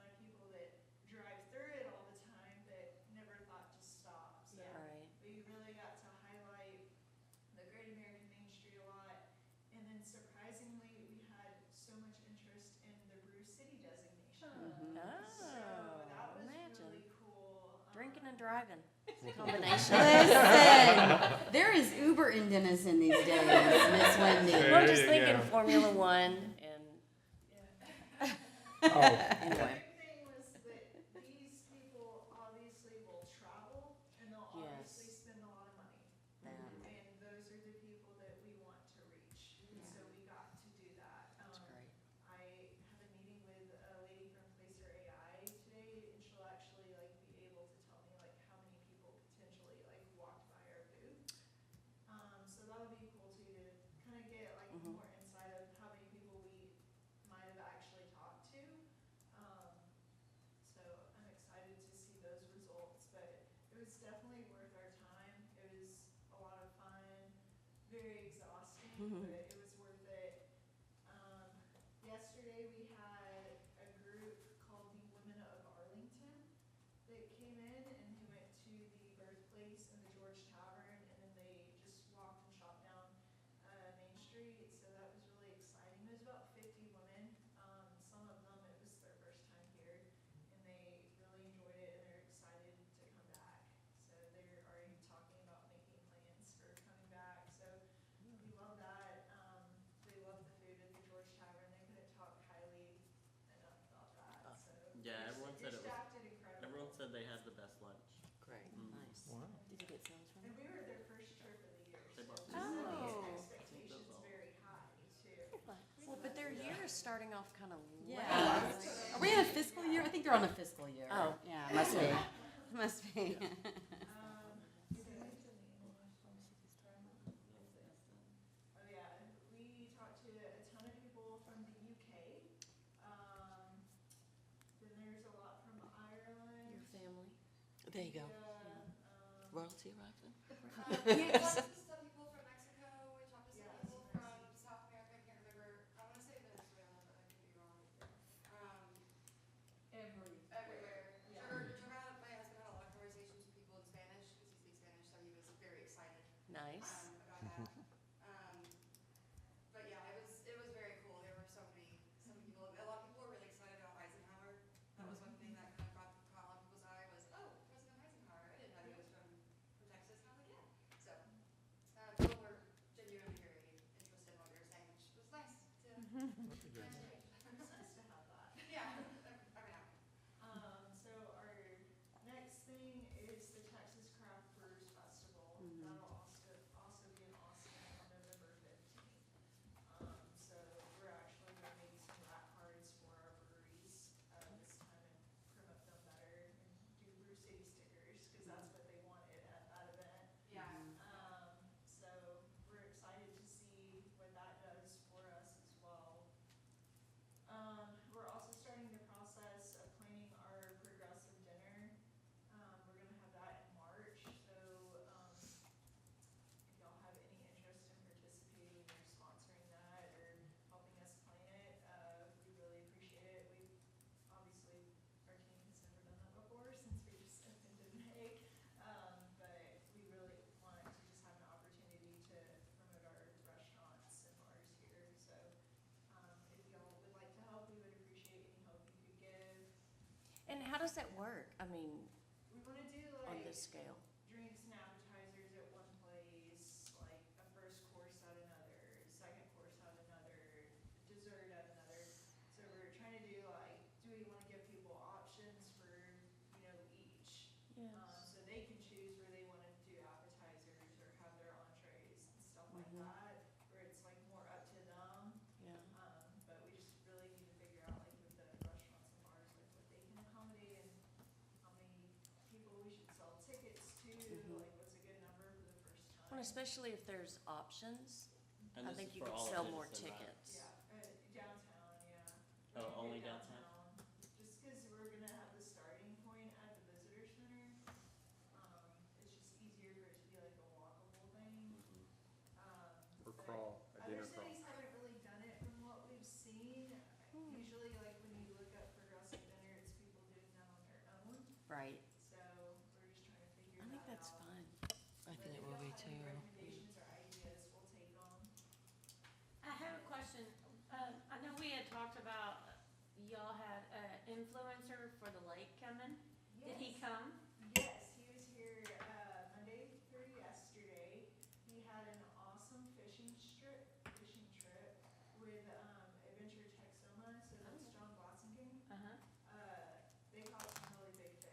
Nice. So it was awesome. And then he does like a pond series as well. So he went to Loy Lake, and then Justin Briscoe sponsored his Airbnb stay at one of his Texas tiny cabins. And so he's got some ponds out there that he fished as well. And then they went to like a couple of restaurants that I asked them to go to and promote. But they had an awesome stay. They just got back last night. He said it was so fun, and they really enjoyed it. His wife like shot down Main Street and got some coffee and stuff, and they really did have a blast. And he has a huge following. I think it's like over 600,000 on YouTube, and then probably like combined 300,000 for TikTok and Instagram. So I think this will be really great for us. And we wanted to include his wife as a way of like, a couple can go, the guy can fish, and the wife can hang out downtown if she's not into fishing. So just like Yeah. giving those options as well. But he's gonna start doing all his posts this weekend. And then we'll have like the Longhorn videos on Monday or Tuesday. So I'm excited to see what comes of it. Yeah. Who, That's good. who is this? Tyler Anderson, it's Tyler Reels Fishing. Is this the one you did the giveaway for? No, the giveaway was for the day tripper. So he does a 12 days of Christmas giveaway. And so we're doing a trip to Denison, and it's basically going to be like the trip that he did. So tickets to Eisenhower Birthplace, a tour at Iron Root, a tour of the Bonita House, eating at Cafe Blackbird, Pucks, and then we did a dinner at 34 Chop House as well. So we gave him all the stuff in Georgetown on Thursday, and then like the Bonita House and Iron Root also threw in some bottles and stuff, so that was really nice too that they did that. And then the Katy Depot is gonna let us use their Airbnb for the couple to stay there, and then we'll just work with them to plan their trip and make sure that it's as flawless as possible once they win. But we're really excited for that. And then for the Christmas parade and tree lighting and hot cocoa competition, we have Expedition Texas coming, and they are going to do like a episode on Christmas in Denison. Oh, very cool. So they're on PBS, but I mean it's obviously not as big as the Day Tripper, but I mean they still have a really good following. A lot of people watch their stuff, and the videos in the past have been really good. So we're excited to promote Denison as a Christmas destination too. So we'll hit the ice skating, and then like talk about like upcoming events that they have or that we have here. And then Donna is going to do a live radio interview during the parade, and that's with, what's it, Kate? KOM. Yeah. So they're an AM radio station, but they talk about like visiting cities in DFW, like either to come visit or to live.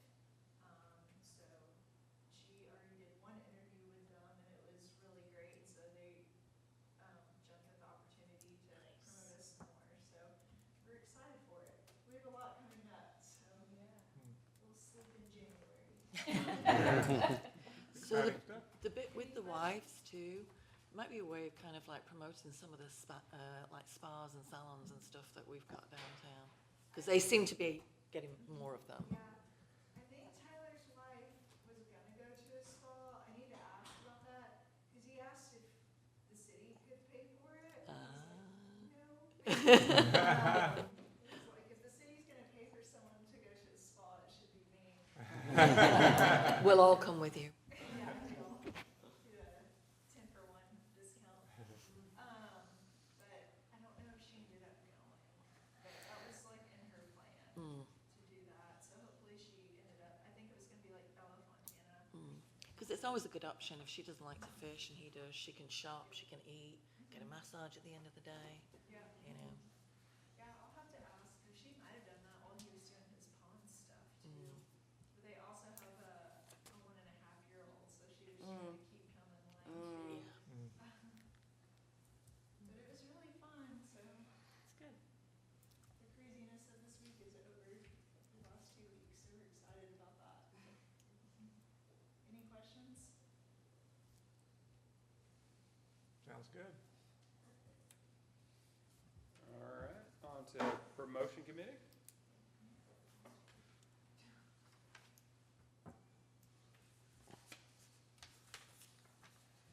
Bye, Jordan. Thank you, man. So, Oh, you saw Turnback Troubadours. You left that out. Yeah, so we also got to see Garth Brooks and Turnpike Troubadours for free. Are we coming up on? Oh, that's So that was really cool. Did you get to invite them to come to Denison? Yeah, we need the Turnpike Troubadours here, yeah. That'd be good. Yeah, it's Matthew McConaughey and Glenn Powell and all these cool people were there, but we weren't in that section. All right, next year. So they're like in this private celebrity area. well, Donna should have been there. Clearly. Yeah, I know. Get Pretty crushed a little Main bit. Street, on the record. Yeah, we got to see, them, and the ones that Garth Brooks sang Friends in Low Places, like thousands of people left, and so we got like pretty much as close as we could. So that was cool, and then, yeah, I was front row to Turnpike Troubadours, and they're my favorite band. This is my great. 13th time to see them. Oh my gosh. I bet you're glad they got back together. Yeah. Yeah. They beat Red Rocks. Red Rock, did you go to Red Rocks when they came out?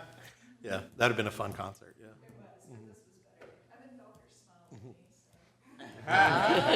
me, so. Red Rock's a great place to go to a concert, though. That's a good spot. But thank you all so much. You have a good morning. Thank you. you. In the store.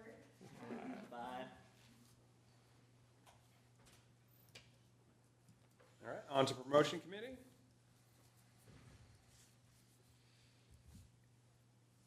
It's in the report. Yeah, we've already discussed a lot of that Fall Fest. Yeah. Yeah. Dia de los Muertos, the Christmas tree lighting, all that. Now, the partnership with the downtown escape rooms, that was something they were developing, that app. Is that going to be ready to roll out? Yeah, they mentioned, so they were working with Dia de los Muertos to create an experience during the festival. And they mentioned that they could do that for others. It's something to do with an app, and it's not their app, they have to pay for it. But, I think they're going to charge during the Dia de los Muertos, but I would like to get them to do that for our Golf Holiday Festival, but get it sponsored, and so it's free to everyone. I think that would fit right along with that event.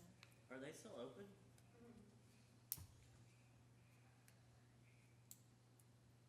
Where's the Christmas tree lighting this year? So, we don't necessarily have a tree, working on that, like what could it look like? It'll be different than just a tree, but it's going to be at Radio Vision, stage with the Coco competition, right? And I remember what she wanted me to tell you. Okay. It was the parade will start at 6:45 and should hit Main by 7 on that for tree lighting purposes and coordination.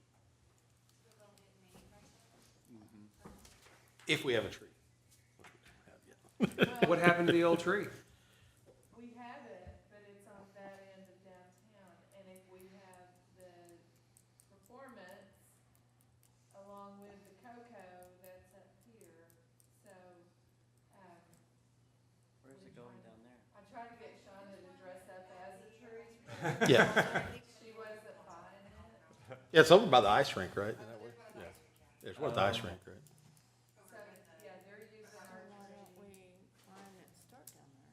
We talked about maybe having them do a tree lighting down there at that, but maybe not do it before the parade, do it a little bit earlier because it would. Because it was they're gonna be- disjointed, right? Have it by the time they open, or when they open, or whatever. We haven't figured all that out. Yeah. We may do it after the parade.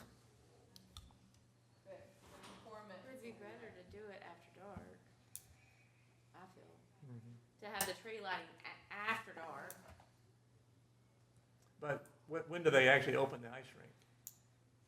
Is it the 26th of November? Yeah. That sounds right. That sounds right, I don't remember offhand. I think that was the date I remember. Yeah, because we did talk about that, since they've got the big tree down there, go ahead and doing a tree lighting on the grand opening day, and that way the tree doesn't sit dark for a week. Right. So. I mean, yeah, that's one of those things that there's a lot of things going on that, I mean, does the tree have to actually, do we have to do something up there with the tree when we got the cocoa thing and then whatever is happening, so yeah. A lot of discussions. Yeah, because I think the one in the plaza they put it up and they turn it on. It's just on. Right. And we could use that one too, because it's similar to the one. Yeah, that might be a great idea. Yeah, we just, to create an event around it with just the lighting. Yeah, might not be much of a pull. Yeah. Right. It looks pretty though in the plaza. Yeah, oh, I bet. Now, When so do they there's a do it? plaza tree on the When do they fountain, and then turn it there's on? the other tree that was in Heritage Park is gonna be at the ice rink. Sometime in November. Can you do a Yeah, I'd love if they did thing where you light them both up at the same something time with the skating rink. and center it around the grand opening of the ice rink? Oh, like, yeah. That's what, yeah. Oh, did you just say That's what we that? were just talking about. There I you said go. It would be ideal if they would light it the same time frame a skating ring opens. Yeah. And we just have the lighting there. That would get a lot of attendance. It would get a lot of To the people ice down rink. there too, yeah. Yeah.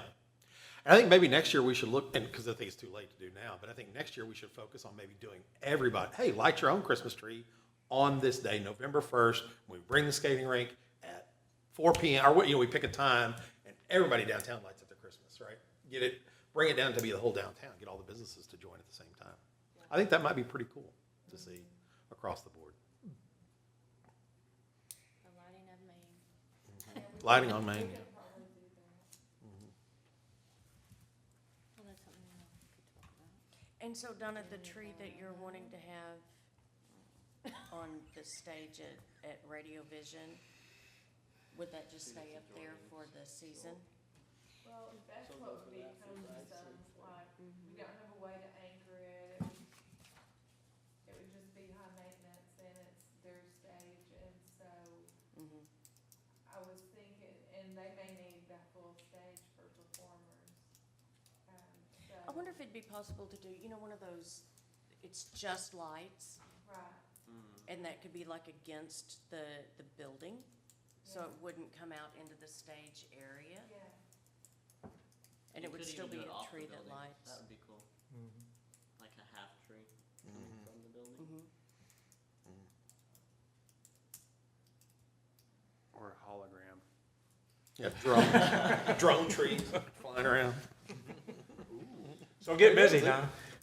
Yeah, the drones, you can do the whole Christmas, you can do Santa and everything with the drones there, flying around. So. What if we just like actually cut down a tree and have like a whole Rockefeller moment? Well, We were in Yes. attendance at a we could have saved largest some of drone show the ever. trees that we think cut down what from Frank Heritage would do. Park and built our own Christmas tree. Ouch. Yeah, Or it could look like Charlie Brown's Christmas tree. yeah, that wouldn't be controversial at all. At all. Yeah. So if you'll lead that charge and then get back with us, and let us know,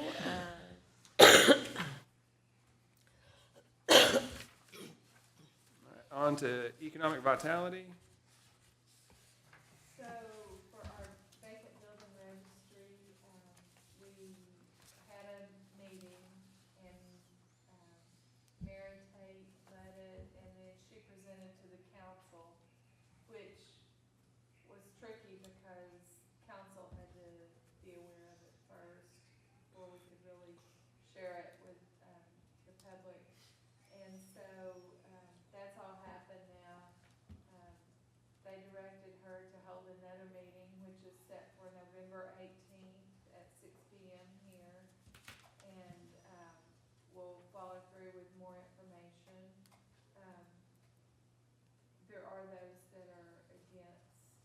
the ordinance.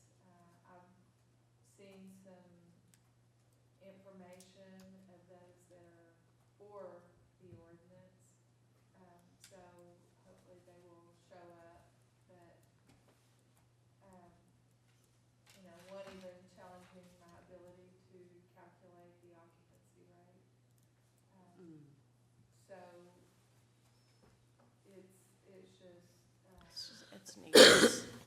it's not an argument we're gonna win, it's just, we're gonna have to just present it to council as, and I've already told the mayor, I said, it's my responsibility to do things that would help improve the downtown. I present those to you, you decide if you're going to accept it or not, but I have to do it, or I wouldn't be doing my job. Right. And, so anyway, that's in Mary's hands, but we're gonna have a panel on the 18th, of Tony Kai, Mary, myself, and seems like one more. But anyway, that's the plan, so if you can all, That'll be good. yeah, if you can all be here, that would be great.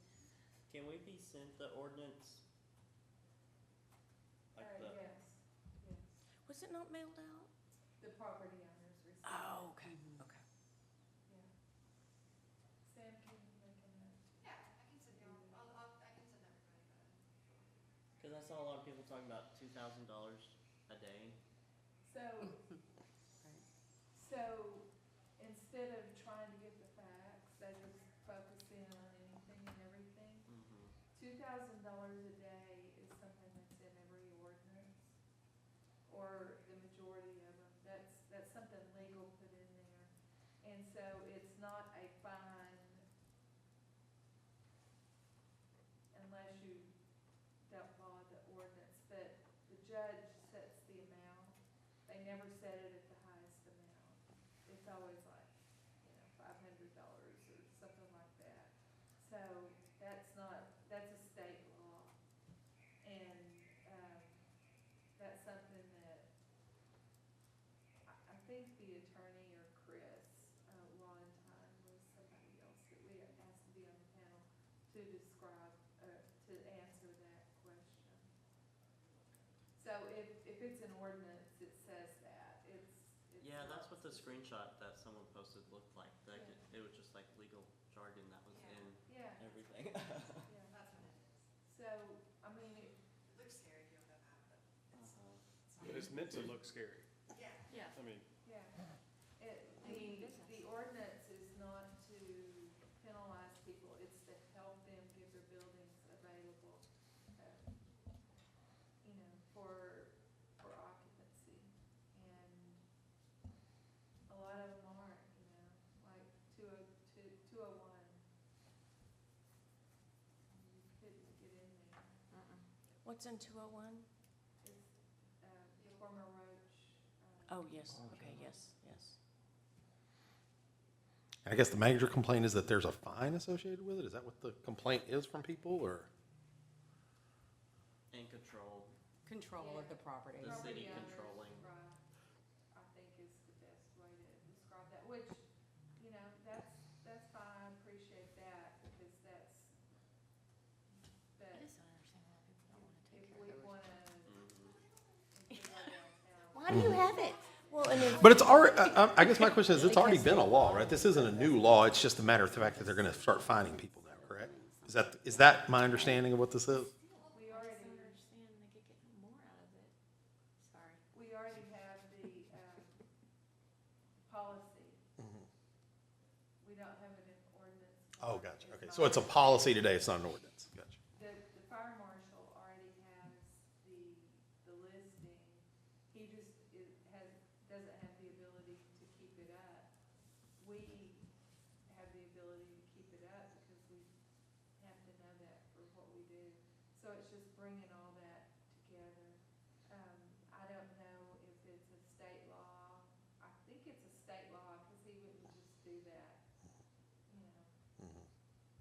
So I think it's a state law.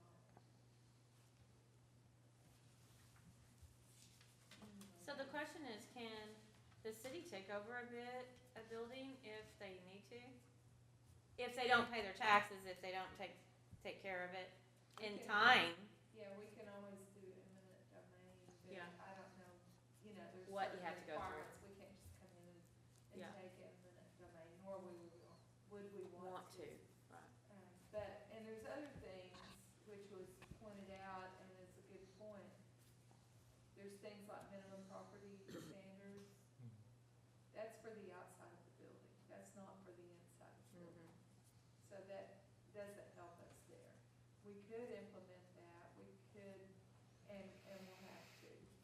Well, if tomorrow, let's say this building across the street didn't pay their taxes, like, don't pay their taxes for 10 years, you would sell that at auction for the taxes, is what you would do, the city, I'm guessing, Or right? No, it'd the be the bank. county. Or the county, right? I mean, whoever does it would sell the building for the, and I think it would be the same if we fine people and they didn't pay the fines, you'd eventually put a lien and then foreclose on it, right? You know, if you owe $50,000 on a building in fines, you gotta pay it, one way, either when the building's sold or you auction it off, right? So I would think that would be the remedy long-term for businesses that were not willing to comply, right? And I know the hotel was brought up, and then the castle property was brought up. Wasn't that discussed? Yeah, that was discussed. The hotel would be, a vacant building, is a vacant building. And it would be a candidate for this. But as long as there's movement, the idea is to release them from release them from fines. Like Is that there register- movement? Well, that's, that, we would have to judge that Yeah. once it came to, the deal, but our idea is to help that happen, and, yeah, there's some grants that are available now, that are new, but that's always been a program that, That's been, But I think Denison that Development Alliance has offered. I think that will get brought up in this meeting is how are you going to judge if there's movement on a property or If by a permit's fining been them. pulled for rebuilding, if it's currently for lease, Yeah, if you're trying to lease it, if there's permits, or if you're trying to lease it and there's no way it can be occupied, I think that's not really trying to lease it, right? I mean, I tend to think that's the issue, right? Is you look at it and say, is this building, is it being used for storage? Oh, that's not a real use. That's not trying to lease the building Well, out. then that speaks to a certain point. What if someone does lease it, but just for storage? Well, that's illegal in the That's- city, yeah, right? it's You can't do that. Okay, So- what if Well, you is it lease illegal it and or- don't do anything with it? You can't. Well, based on the you have ordinance, a it would be illegal. Certificate of occupancy, yeah. and so. Okay, so that's Yeah. different, right? But right now, that's something that we would have to enforce. Yeah. That probably, hasn't been enforced. Well, but Is that's another storage- point, like, what if they got a certificate of occupancy and then really didn't? Well, and we're not. Sorry, I'm just going down a We're rabbit not hole. into debating Right, all those little minor details. right, got Um, you. We spent a lot of time back and forth Mm. with property owners and property owner representatives through the committee, doing the, like what ifs. Yeah, yeah. And so that's been vetted as best it can, but there's no storage or no, living allowed on the first floor. So we could enforce that ordinance. That and the minimum property standards are still not gonna address all of the ones. Right. It's not meant to penalize people. It's meant to get activity going. Incentivize, not Yeah. penalize. Yeah. Yeah, we just don't want people to own buildings for Yeah. generations and not do anything with it, right? So- For So- instance, one of the buildings that, that is a good example, the former hospital down at 611. Mm-hmm. It was a hospital. It's got steps in the front, steps in the back, and it's got, upstairs and downstairs that could be, like rooms, but they're not separated. So there's all kinds of obstacles that the building sense that it would be good for this, or it would be good for that, but they had a real estate agent actively trying to lease that. They actively showed it numerous times. It was just certain obstacles kept preventing it from being, it just wasn't the perfect situation. And so we even came in, and this is what we wanna get to. We wanna come in and like nail down on what the actual problem is, or the issue preventing occupancy, so we can help them.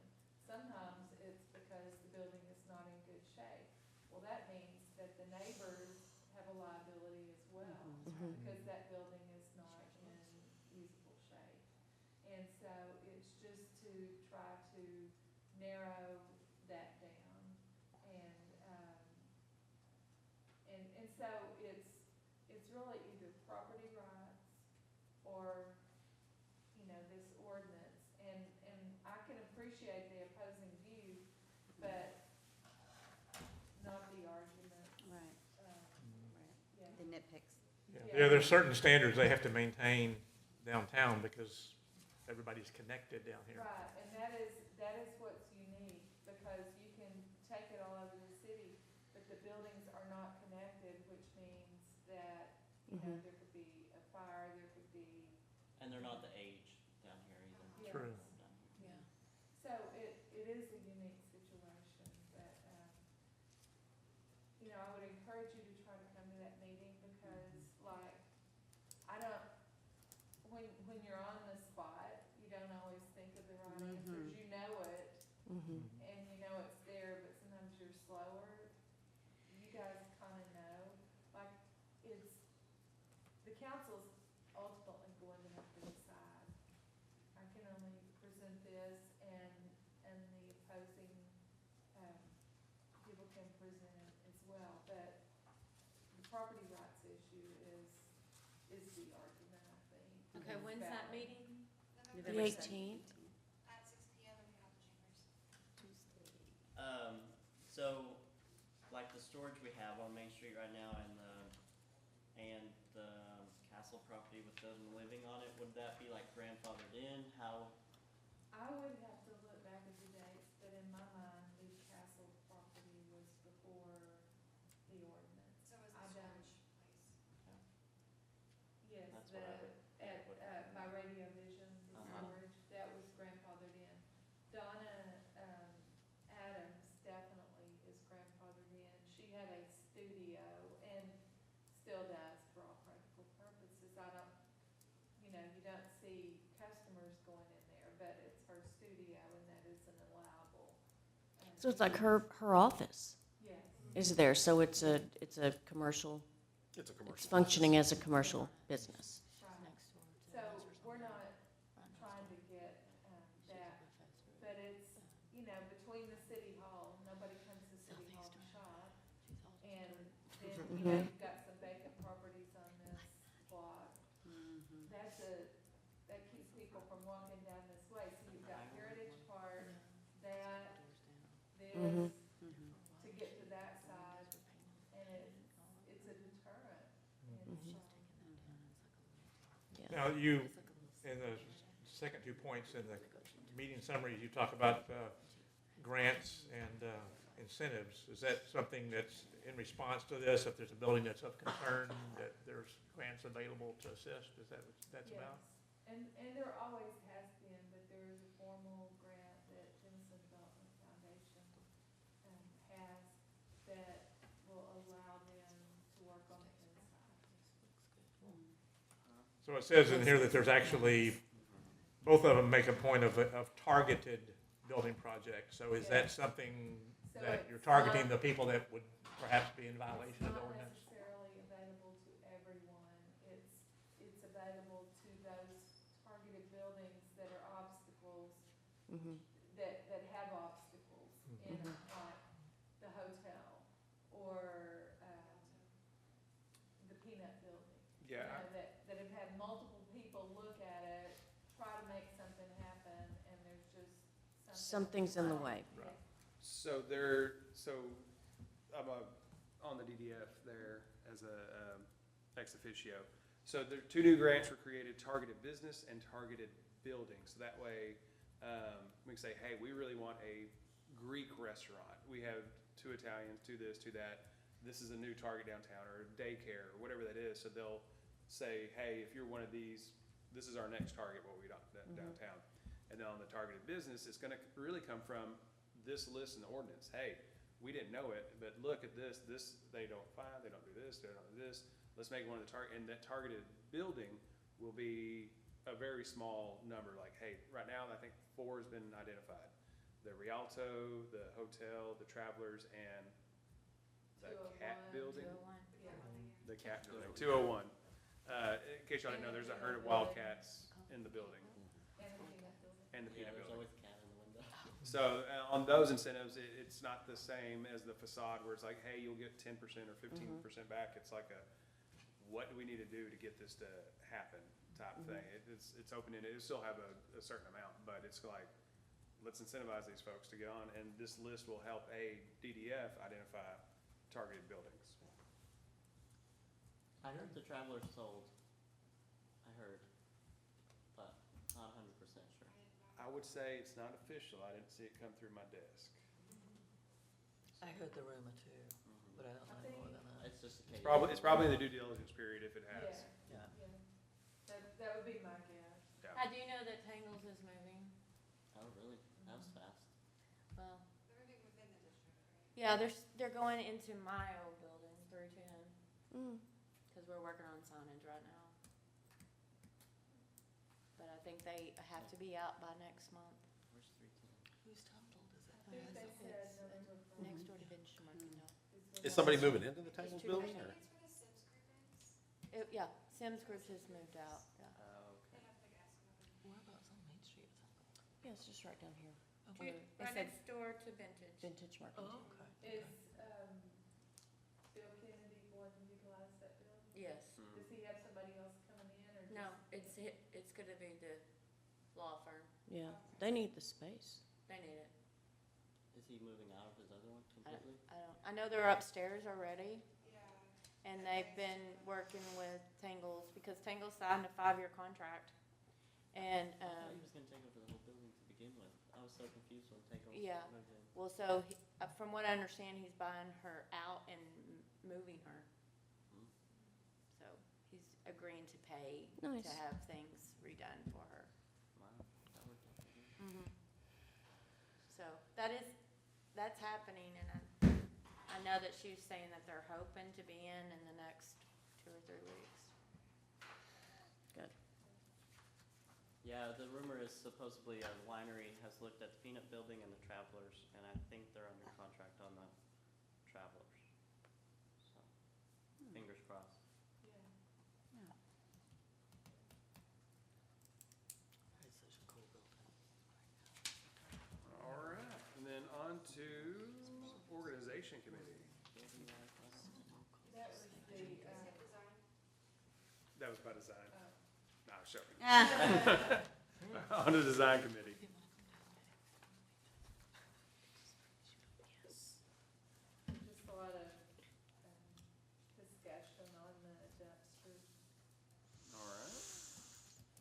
and then organization, we discussed that in the agenda item, but there is a little bit of update on the, volunteer program.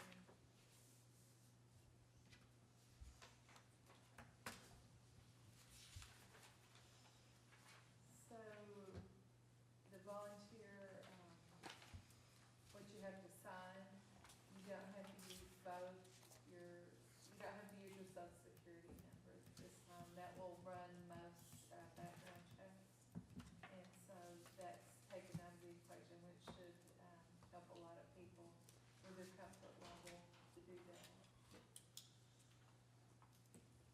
A lot of dumpster news in the design meeting. That was the majority of the discussion, I think, this last time. All right, do you have anything for a director's report? Hey, before we do that, you want to share something about the downtown entryway sign concept? Where's that going to be and all that? So that was,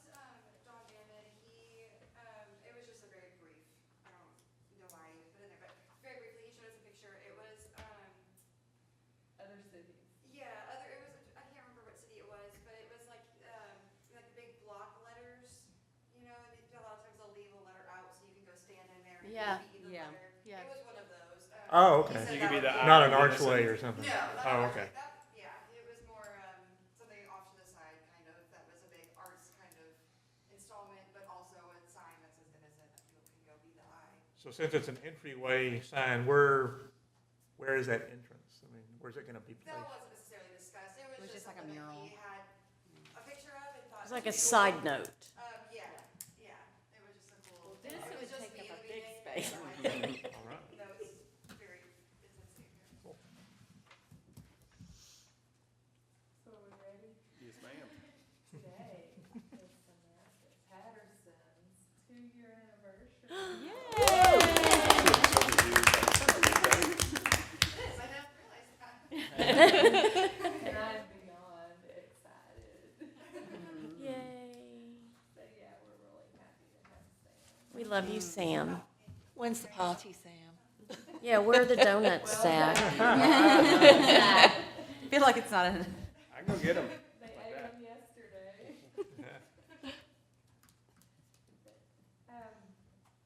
Yeah, I'm going to be off sporadically for the next few days.